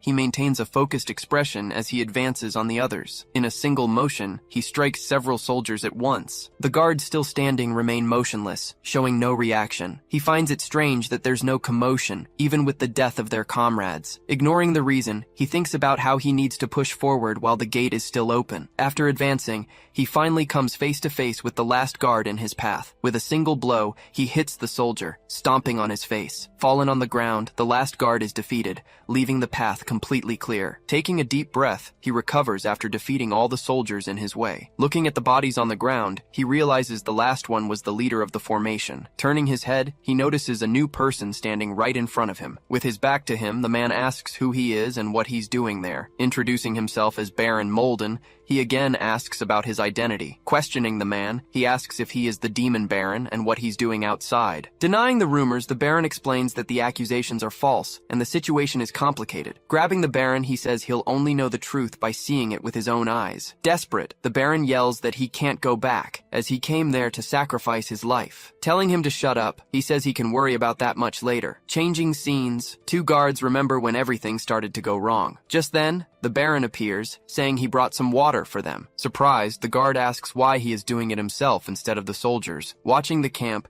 he says it's hard to stay alert while waiting for an enemy attack. Blaming himself, he says that everyone is suffering because of an incompetent lord. Shouting at the Baron, the guard says the crooks from Adlin are to blame. Hearing the guard's words, the Baron remains silent with his eyes closed. Thanking them for their support, he says he shouldn't make young men like them suffer. Not understanding his words, the guards just look at each other, confused by the situation. In a flashback, he comments to his wife about how the weather is getting warmer. Standing in the doorway, the Baron just watches the woman sitting in a chair. Noticing his arrival, she asks why he has come. He then recalls the tulips she bought and planted last year. Looking out the window, he compliments her aesthetic sense for decorating the castle. She replies that the castle is suffering from famine, so the tulips don't matter. With a sad look, he tells her he saw children eating the bulbs from the ground. Shocked by the revelation, the woman asks if he punished the children. Challenging her words, he says he is to blame for all this suffering. With his back to her, he laments that the provisions have run out because of the siege. Finally, he announces he will die with honor so the enemy has no justification. Desperate, she shouts that this is why they are doing all of this. He explains that the truth doesn't matter, only their profit and justification. With a plan, he says to spread rumors to His Majesty if the enemy doesn't retreat. Entrusting the future to her, he asks that she lead the territory wisely. Then he states that the battle would end with the death of the so-called Demon Baron. Back in the present, the guards worry, asking if the Baron is okay. In his thoughts, the Baron wonders who the real barbarian there is. Pointing into the distance,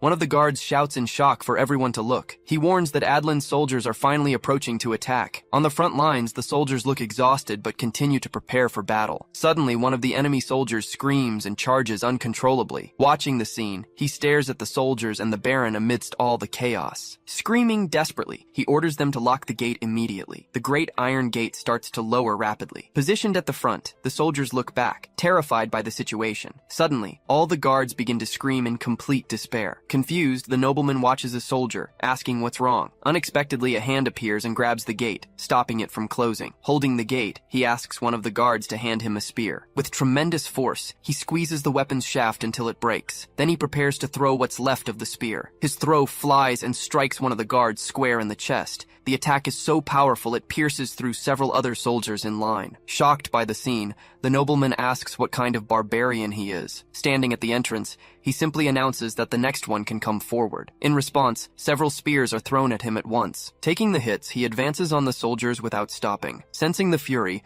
a soldier yells that they have no intention of stopping. With that, the great iron gate continues to lower quickly. Surprised, the nobleman asks why the gate stopped halfway down. A soldier replies that the crank won't turn. It must be jammed. Helpless, the nobleman just stares at the situation in despair. Seeing all the commotion, he just clicks his tongue impatiently. Then the nobleman shouts for them to gather the soldiers and find the mechanic. Startled, a guard calls out to his lord and points upward. From under the structure, a hand emerges and grabs the edge of the gate. Pulling with all his might, he begins to force the gate down by himself. Using immense strength, he yells as he moves the iron structure. Seeing the gate move, the soldiers warn that the enemies are approaching. The nobleman then orders them to provide cover and slow their advance. Immediately, the soldiers start throwing spears from the top of the wall. As the soldiers are hit, he tells everyone to get back. With all his strength, he continues to force the gate down. Then, the gate finally closes, hitting the ground with a great impact. Behind him, the enemy soldiers run right into the gate. Turning with a look of contempt, he just stares at the survivors. Saying that should be enough, he orders them to lock the gate now. In disbelief, the nobleman wonders where his monstrous strength comes from. Facing the Baron, he asks if they can have a calm conversation now. The scene changes. A full meal is served on a large table. Seated together, the nobleman says it's been a while since he's had guests. Eating ravenously, his companion asks for another plate of food. He then comments that food must be scarce because of the siege. The Baron replies not to worry, as he cannot dishonor his allies. Questioning the Baron,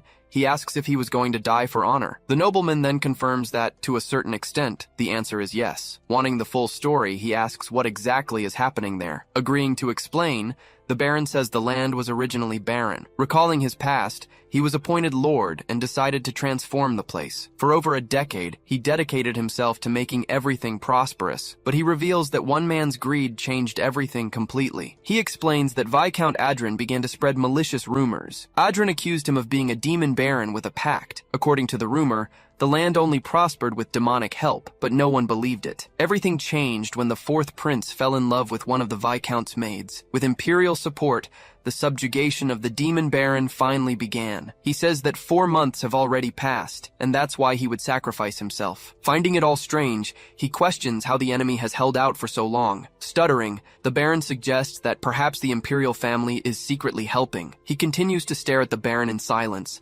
clearly suspicious of the story. Changing the subject, the Baron asks him to tell his own story. Revealing his objective, he asks about a fist-shaped rock. Shocked, the nobleman confirms that this rock exists in the castle's basement. He then asks to be taken there, saying he will leave afterward, but the Baron refuses, stating that access to the area is forbidden. With a serious look, he asks what the reason for the prohibition is. The Baron apologizes, saying he cannot reveal that to a stranger. Faced with the refusal, he just continues to stare at the Baron in silence. Startled, the companion comments on how the atmosphere changed so suddenly. In the silence, the two continue to stare at each other tensely. He repeats his refusal, saying the entrance to the basement is forbidden. Sighing, he realizes things were going too well to be true. Suddenly, he draws a dagger, completely changing the mood of the conversation. Seeing the weapon, the Baron stares at him, completely surprised by his action. With a swift motion, he slams the dagger forcefully into the table. The Baron just looks at the embedded dagger, still not understanding the situation. Crushing a bug, he says the 100 soldiers will end up just like it tomorrow. He warns that there is no escape, as the enemies have surrounded the outside. Continuing his threat, he says they will all die in vain, just like the bug. Saying he doesn't need to explain, he states he'll give him a choice. He asks if the Baron will guide him now, or wait for the bloodshed. Analyzing the situation, the Baron realizes he isn't bluffing. Admitting his mistake, he regrets letting a stranger into the castle. Finally giving in, the Baron agrees to take him to the castle's basement, but he warns it won't be now, as he has an important condition. Questioning the proposal, he asks what the Baron's condition is. The nobleman reveals he wants help defending the castle from the enemy attack. Promising access to the basement, he says he'll instruct the butler to guide him after the fight. Finding the idea ridiculous, he asks if that is truly an honorable death. Caught by surprise, the Baron is left speechless. He continues, explaining that abandoning everything to die is like running from the fight. Deep in thought, the nobleman reflects on the harsh words he just heard. He says that sacrificing oneself might seem noble, but it's cowardly. Clenching his fist, he claims his people's way is different. Even against a powerful enemy, he says one must fight to the end. For his people, he explains, that is the true meaning of honor. In silence, the Baron just stares at the crushed bug on the table. Seizing the moment, he says he has a new proposal for the Baron. Seeing his reaction, he continues to explain all the details of his plan. Hearing everything,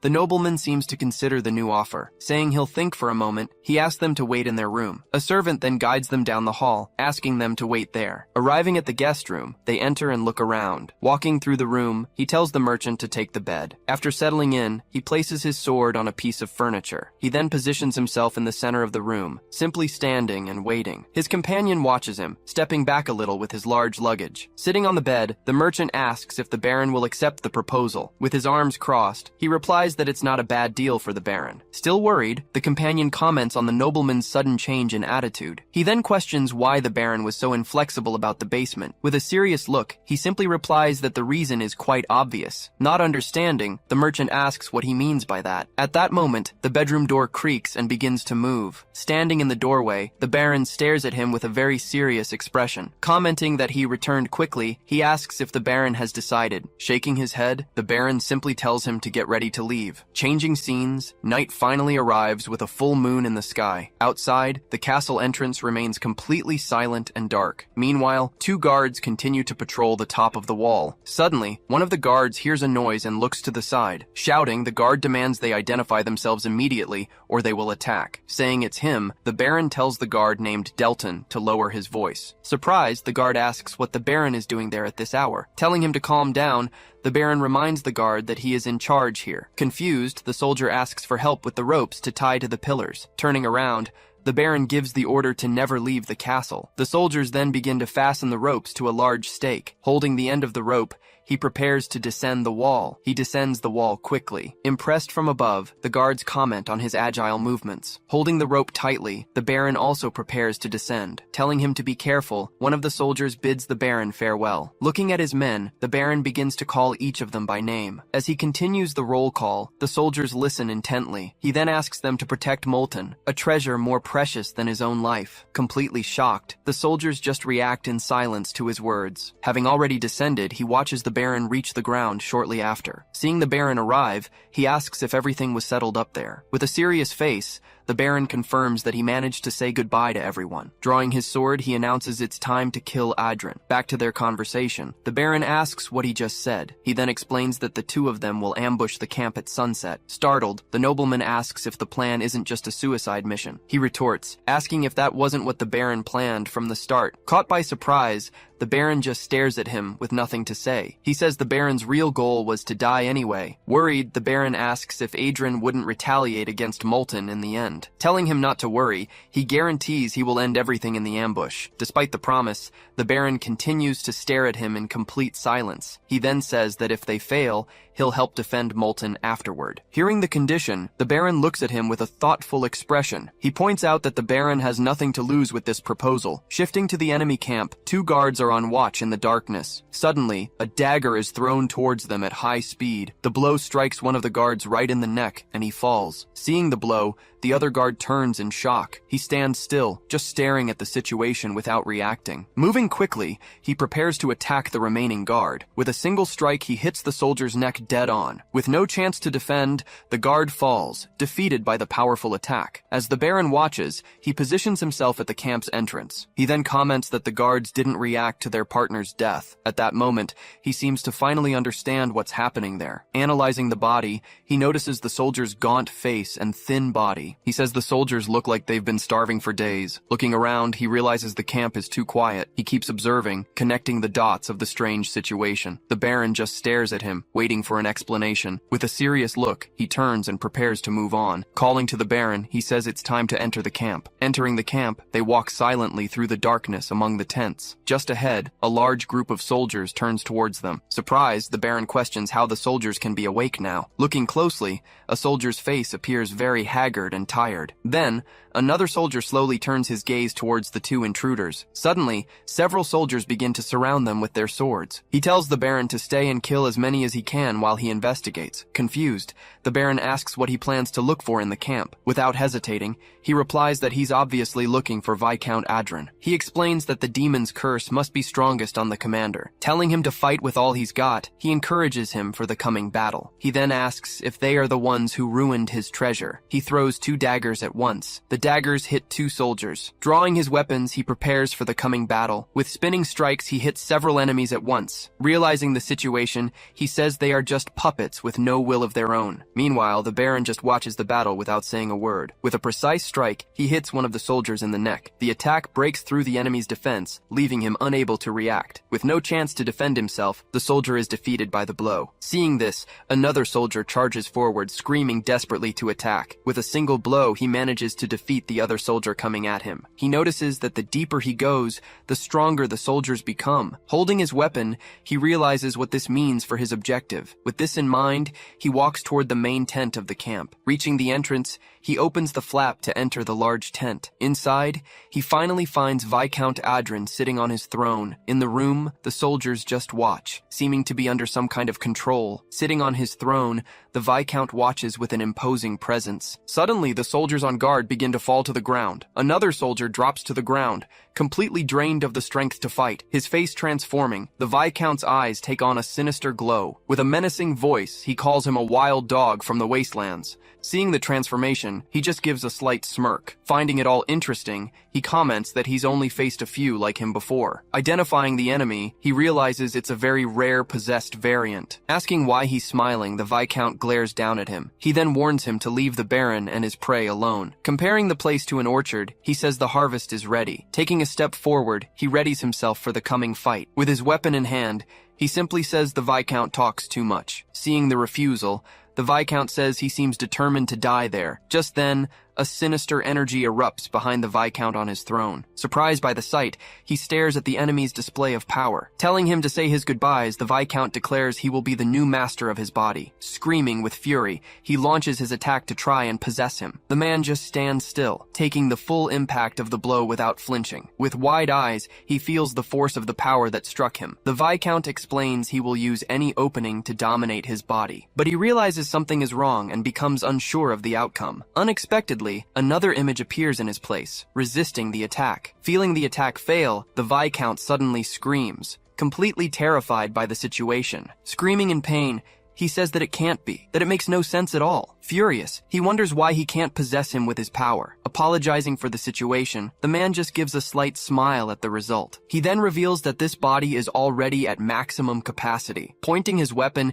he approaches the Viscount, who is still sitting on his throne. The Viscount then reveals he has only ever failed to possess much stronger demons. He says that for a moment, he thought he was a demon in disguise. Baring his teeth, he laments that he's going to lose to a mere human. Warning him not to gloat, his body begins to transform again. Continuing the transformation, his body grows and becomes more and more deformed. Screaming furiously, he warns that he will crush him to nothing as he grabs his weapon. With a focused gaze, he prepares for the attack. Charging forward with its weapon, the creature tries to land a powerful blow. He manages to block the strike with his axe. Even while blocking, he's dragged back by the force of the blow and realizes his axe has been destroyed. Seeing the situation, he clicks his tongue, impatient with the enemy. Then the creature screams and raises its weapon for another strike. Leaping back, he retreats to dodge the creature's attack. With immense force, the creature's blow smashes into the ground. Having missed the strike, the creature turns, looking for its opponent. Far from the enemy, he watches the creature, waiting for its next move.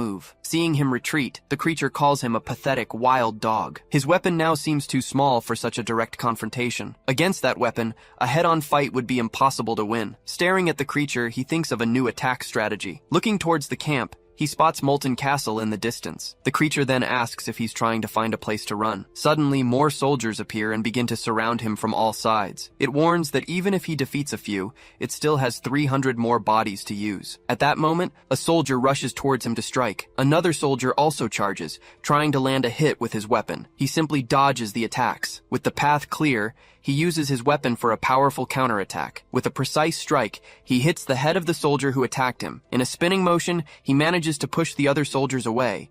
Then the creature lunges forward and tries to strike with its weapon. He barely manages to dodge, feeling the pressure of the blow as it passes by. Leaping back, he narrowly escapes the creature's attack. Warning that there's nowhere to run, the creature glares at him furiously. With a leap, he dodges another blow from the powerful creature. Running across the battlefield, he continues to evade the enemy's attacks. Saying he's good at running away, the creature calls him a rat. He then glances back at the castle right behind him. Asking why he's looking at the castle, the creature calls him useless. Struggling up the castle stairs, a soldier appears on the rampart. He says a human body can never face a demon head-on. The creature warns that he should have brought the Hounds of Elga to kill it. Agreeing with the creature, he admits it would be hard to crush the puppet. Laughing at the confession, the creature calls him a fool for finally realizing. He then asks about the real body of the demon controlling it. Caught by surprise, the creature doesn't understand his question. Shouting, the merchant appears on the rampart to give a signal. He says that even a peddler could deal with its real body. With a furious look, the creature reacts, completely shocked by the revelation. Screaming that it's impossible, the creature turns towards the castle. In the basement, the demon's body is seen with a sword thrust into it. Enraged, the creature screams and calls them bastards. Seeing the enemy's despair, he just cracks a slight victorious smile. Back to their conversation, he reveals that the Baron is hiding a demon in the basement. His companion says he was convinced there was a treasure hidden down there. He explains that the Baron would only deny the request for a very serious reason. Reaching the door, his companion points out that it must be the basement. Then he notices that the passage is locked with a giant padlock. Saying not anymore, he prepares to break the lock by force. With one pull, the padlock and chains break easily. Recalling the instructions, he had told the peddler to stab the demon's body. Startled, his companion questions the mission, saying it's too dangerous for him. He then assures him that it will be easy, as its true body is very weak. Meanwhile, a pool of blood starts to form on the basement floor. Inside, the demon's body is struck squarely by the dagger. Trying to connect, the creature's power can no longer reach its body. The creature then realizes its will isn't reaching its true body. Screaming in pain, the creature feels that its true body has been attacked. Screaming with hatred, the creature calls them bastards for their interference. With a smile on his face, he congratulates the peddler on a job well done. The creature then screams that it will kill him and give him the most agonizing death. Furious, the creature threatens to tear out all his muscles. From above, the guards wonder what kind of monster it is. He then realizes he needs to destroy the host body to defeat it completely. With all its might, the creature lunges forward to strike. Barely dodging, he manages to escape the blow that hits the ground. With his weapon, he spins and tries to land a hit on the creature. His attack hits its arm, but the weapon shatters on impact. Laughing at the situation, the creature asks if he thought that would have any effect. Advancing, he cuts off the creature's arm with a single, precise strike. After the strike, he repositions himself to continue the battle. Holding the severed limb, he glares at the creature. Full of rage, the creature warns that he won't live to see its revenge. With all his might, he shouts, calling for his companion. Confused by the shout, the creature turns and looks toward the castle. From above, his companion answers the call with a shout of his own. Shouting, he announces that the requested item has finally been delivered. With a throw, he hurls the weapon toward the battlefield. The axe flies, spinning through the air at high speed towards him. Worried, the merchant regrets not having thrown it with more force. Telling him not to worry, he says the weapon will prove its worth. The weapon then begins to glow and flies even faster through the air. Just then, the axe changes its trajectory and soars towards him. He then extends his hand and manages to catch the axe in mid-air. Holding the weapon, he prepares for the final battle against the creature. Shocked, his companion says the axe accelerated on its own in the air. Seeing the weapon, the creature seems to recognize what is happening. With a remark about the Baron, he readies the new weapon. He then says it's a shame to leave a masterpiece like that behind. The creature asks if he came to Molten for that weapon. Slamming the weapon on the ground, he prepares for the coming battle. Telling the creature it talks too much, he glares at it seriously. With a shout, he prepares to strike a blow with the weapon. Charging forward, he says he's going to shut the creature's mouth for good. Screaming, the creature says it doesn't care if it's a dwarven weapon. With a swing, it warns that it will smash the weapon to pieces. The two weapons then clash, creating a massive shockwave. The axe's blow shatters the creature's weapon into pieces. Shocked, the creature can't believe its steel weapon was broken. The axe's blow continues and strikes the creature's head with full force. Celebrating, he says he's finally got a top-quality weapon. From above, his companion pulls a rope, preparing to escape. Staring at the creature's body, he observes the aftermath of the battle. The enemy's body then begins to dissolve into a dark energy. He explains that to defeat it, the host of the possession must be killed. Realizing what's left to be done, he prepares for the confrontation. Suddenly, the Baron appears at his side, preparing a surprise attack. Startled, his companion shouts, warning him of the imminent attack. With one step, the Baron lunges and tries to strike with his sword. Turning, he manages to parry the Baron's blow with his own weapon. He then faces the Baron, who cracks a sinister smile. Standing at the castle gate, he calls the Baron by his title. Shrouded in a dark energy, the Baron stands with his back to him. Asking if he thought it was over, the Baron calls him a dog. With a serious look, he faces the Baron, now possessed by the enemy. The Baron stares him down, asking if he thought it was over. With a sinister look, the Baron calls him a wild dog again. He realizes the enemy has already planted its malice within the Baron. The demon explains that the Baron will watch his land be destroyed and his people slaughtered. He says he was just one step away from tasting the sweet fruit of vengeance. He then understands that the demon needed the Baron to survive. The demon then asks if he has the guts to strike the Baron down right there. He's mistaken, he says, staring at the Baron with a serious expression. He then reveals he only brought the Baron along so he could deal with him personally. The demon warns that if he kills the Baron, he will be hunted by the soldiers. He asks if the same wouldn't happen if he let the Baron live. With a serious look, he warns that he'll just kill them all. The demon says it knows he isn't bluffing. With a smile, the demon says the Baron must die by its hands. It explains that this way, it can savor the Baron's agony. Screaming, it declares the Baron will watch the soldiers of Molten die. Staring at the Baron, he watches silently for a moment. He watches the scene, a look of surprise on his face. Hand on his face, the Baron appears to be fighting the possession. Clutching his sword, the Baron continues to resist the demon's control. With great difficulty, he tries to lift his weapon to attack. With a cry, the Baron shouts that the demon will not touch Molten. Furious, the demon wonders how the Baron managed to resist its control. Confused, he just observes the internal struggle taking place. Screaming, the Baron says he will take the demon to hell with him. Just then, the Baron's sword shatters into pieces. With the broken sword, the Baron uses the remaining shard to attack himself. With one blow, he plunges the broken blade into his own chest. The Baron collapses to the ground in a pool of blood. From above, the guards look on, shocked, not understanding what happened. One of the guards screams, asking why his lord would do such a thing. Falling to his knees, the Baron clutches the wound in his chest. The demon wonders how he managed to stab himself even while possessed. As he gasps for breath, the Baron stares at the ground with a serene look. Clutching his axe, he simply watches the scene in complete silence. The vendor asks if his lord is finally dead. With a serious look, he replies that the Baron is not dead yet. He says the Baron is strong for being able to pierce his own armor. The Baron struggles to explain that it would have been impossible without the demon's power. Even at the end, he seems to be struggling to get his last words out. He looks at the Baron, just listening to what he has to say. With difficulty, the Baron tries to pull the blade from his chest. Placing a hand over his, he stops him from removing the blade. His body suddenly feeling lighter, the Baron looks confused. He then realizes that the sword's effect is delaying the Baron's death. He says the Baron didn't give up and chose mutual destruction in the end. With a faint smile, the Baron says he's honored to have him as a companion. He says his final words are only regrets about the past. With a sad look, he says he should have destroyed the demons sooner. He recalls the past. When the demon asked if he wanted to develop Molten, he explains that the demon whispered those words to him deep underground. After some thought, he accepted the deal, not knowing it was a trap. With time, he says he came to love Molten and its people. He reveals that his love for Molten filled him with guilt and anxiety. Clenching his fist, he says he lived in constant dread of the demon. With a pained breath, he laments that this day has finally come. He then realizes that the demon wanted the Baron's pain and despair. He gasps that he had to borrow power. He then asks if it wasn't his own will that drove out the demon. Agreeing, the Baron says he put an end to it with his own strength. With a sad look, he agrees with the noble Baron's words. With his last breath, he asks him to pass on his words to Delpina. He apologizes for not being able to protect her tulip in the end. He asks him to say he's sorry, looking at him one last time. With a final breath, the Baron finally dies. He watches the scene in silence, reflecting on the Baron's death. With bells ringing, Molten Castle prepares for the funeral. The Baron's body is carried in a coffin by his guards. With a serene expression, the Baron is mourned by all his people. A grieving woman watches the ceremony with a sad gaze. The castle's soldiers gather to bid farewell to their lord. Throughout the city, black flags are raised as a sign of mourning. The citizens of Molten gather to pray for their late Baron. Meanwhile, he and his companion watch everything from a balcony. With his arms crossed,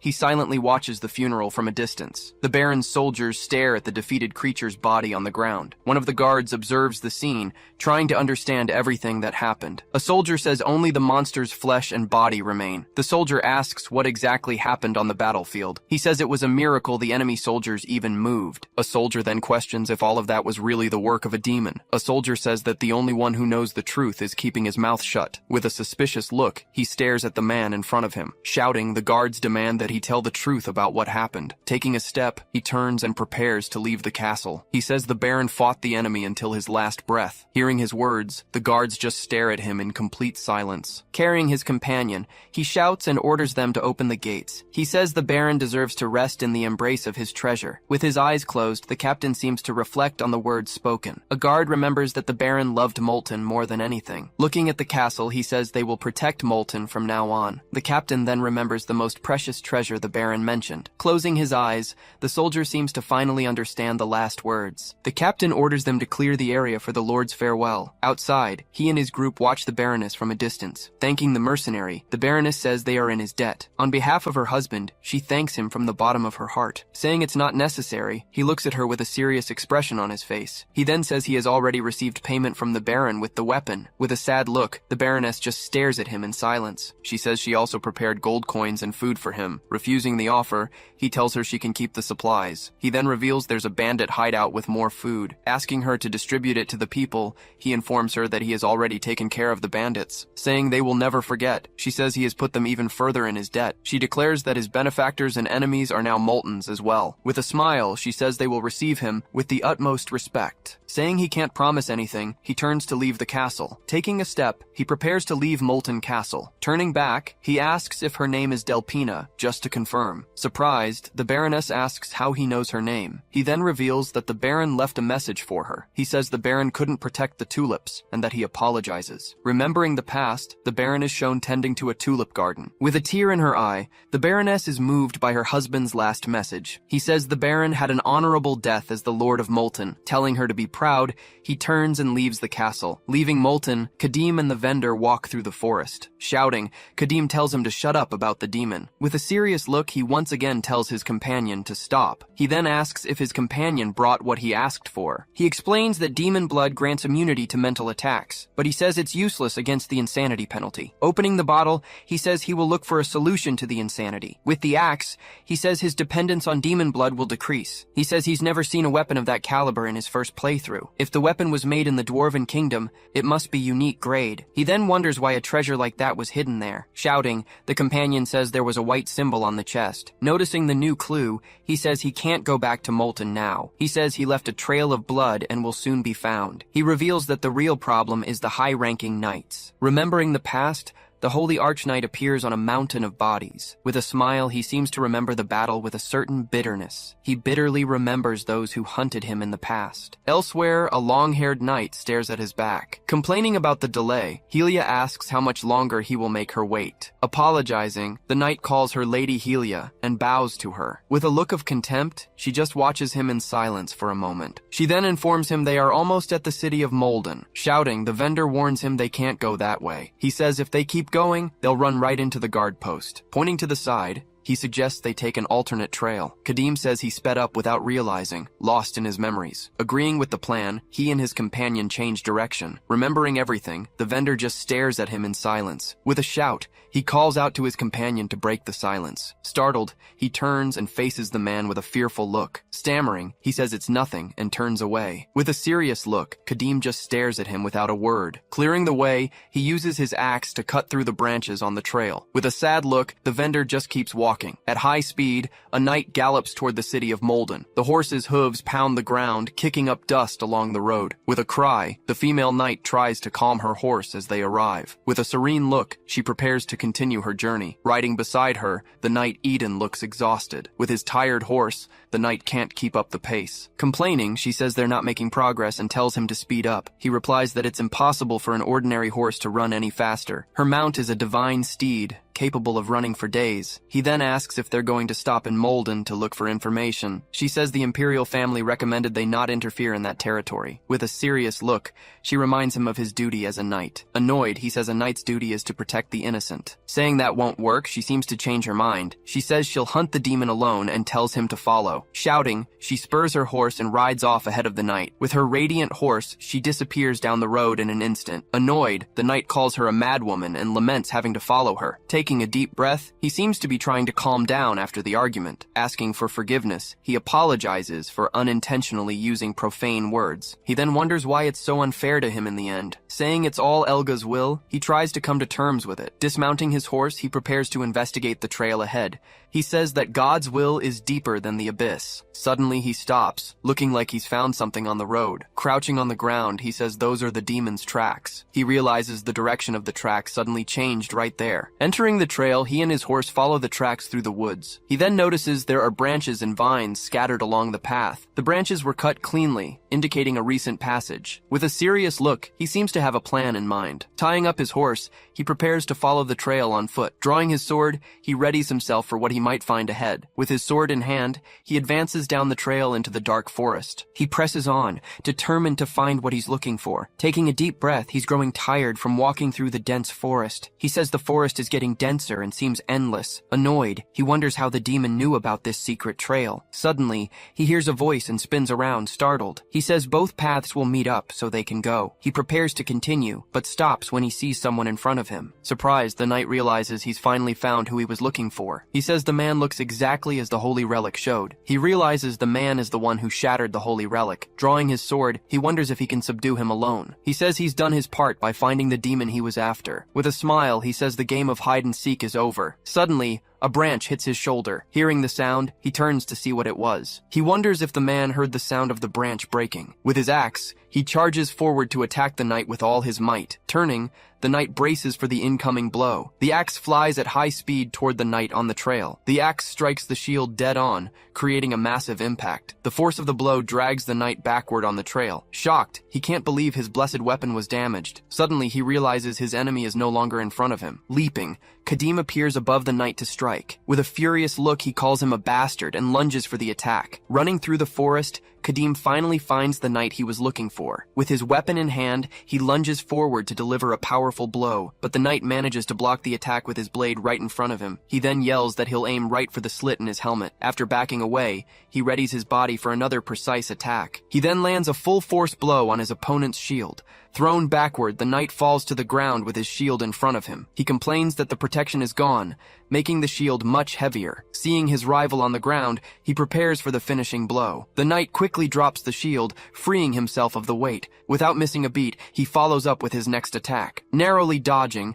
the knight escapes the attack that hits the ground. He wonders what kind of monstrous strength this is, and what kind of weapon that is. Looking at the discarded shield, he notes his opponent got lucky. He then asks if the knight followed him all the way here on purpose. In silence, the knight just stares at him intently without saying a word. Commenting on the knight being alone, he rests his weapon on the ground. He then says it won't be hard to silence him for good. Surprised by the threat, the knight goes on full alert. Taking a step back, he prepares for the imminent combat. Then, the knight draws his sword and gets ready to fight. Seeing his opponent's weapon, he looks at him with surprise. Raising his sword, he prays for strength to face this wicked demon. Without hesitation, he throws his spinning weapon toward his opponent, but the knight dodges the blow. He then yells at the vendor, telling him to grab his weapon. He complains that he didn't receive the blessing because he was interrupted. Seizing the opportunity, he charges toward the knight. Getting close, he prepares to deliver the final blow. Saying he's already here, the knight faces the blade near his helmet. He then attacks, and the knight defends, creating a powerful impact between them. Realizing the force, he says he would have been knocked out if the blow had landed. Giving no quarter, he presses forward, delivering another blow in sequence. Trying to regain his composure, the knight is almost hit. At that moment,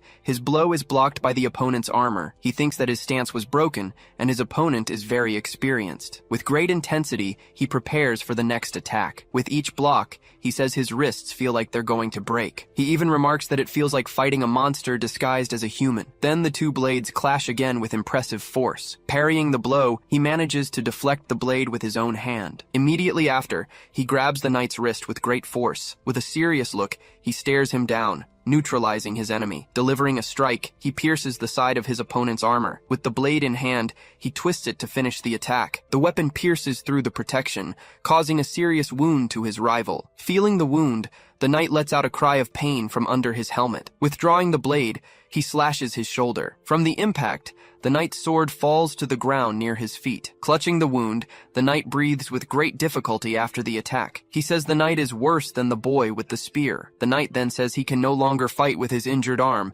In that case, he picks up the sword that was on the ground. Throwing the weapon, he hurls it toward his opponent. Narrowly dodging, he watches the sword fly right past him. Meanwhile, the vendor arrives, asking if the knight managed to escape. Then Kadim picks up his axe again. Facing his opponent, he stands in silence with the vendor behind him. Fleeing through the forest, the knight runs as fast as he can. Stopping to catch his breath, he struggles to remove his helmet. He then throws the helm far away to lighten his load. Leaving the pieces behind, he continues to shed his armor. He says he needs to reach the horse to warn the holy knight. Struck from behind, he takes a heavy, unexpected blow. The impact of the attack throws him against the trees. Now, sitting on the ground, he stares at the weapon lying in front of him. Picking up his weapon, he warns him that he'd better answer his questions. He then asks if other holy knights came with him. The knight replies that he has nothing to say and tells him to just kill him. With a serious look, he raises his weapon for the final blow. Without a second's hesitation, he brings his weapon down with full force. Taking the hit, the knight feels the direct impact of the attack. Asking why he should kill him,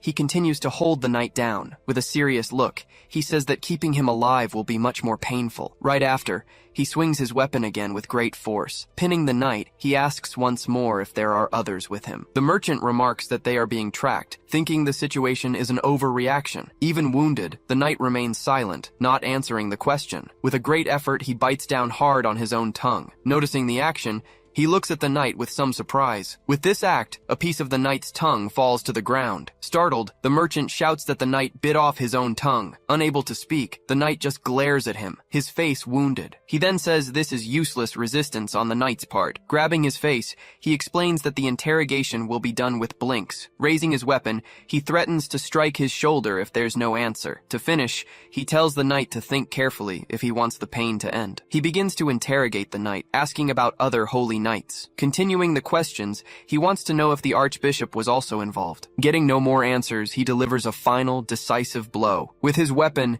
he finishes the knight once and for all. The knight then closes his eyes, finally meeting his end. He observes the body, noticing the expression on his opponent's face. After pulling out the weapon, he says he got important information from that. Staring at the defeated knight, he warns that there's no more time to waste. He then turns and pulls the merchant, who is terrified. The merchant asks why they're in such a hurry all of a sudden. He also questions if what they did to the knight wasn't overkill. Stopping his walk, he falls silent for a brief moment. He then says the knight wasn't following them for some grave sin. Turning back, he asks if the merchant has ever had his tongue ripped out. Speechless, the merchant can only ask what he means. He asks if the merchant has ever been burned alive or left to die on the ground. Shocked by the questions, the man just listens without a word. Going back to the past, he recounts meeting a holy knight with his comrades. Then he reveals that a holy knight is tracking them right now. After hearing the story, the merchant falls silent and lowers his head. Fixing his gaze on the merchant, he tells the man to listen carefully. He then warns that, given his nature, he won't tolerate any interference out of mercy. In this world full of evil, he states he won't hesitate to achieve his goal. With a serious look,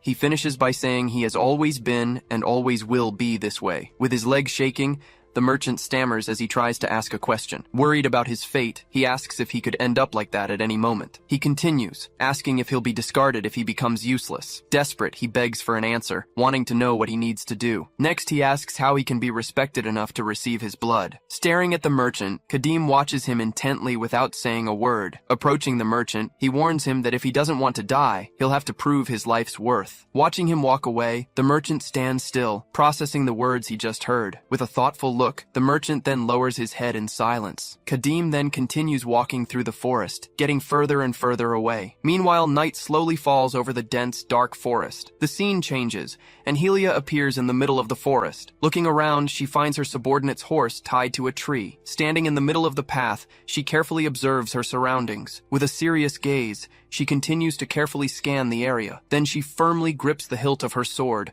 ready for combat. After gripping her sword, she braces herself for any threat that might appear.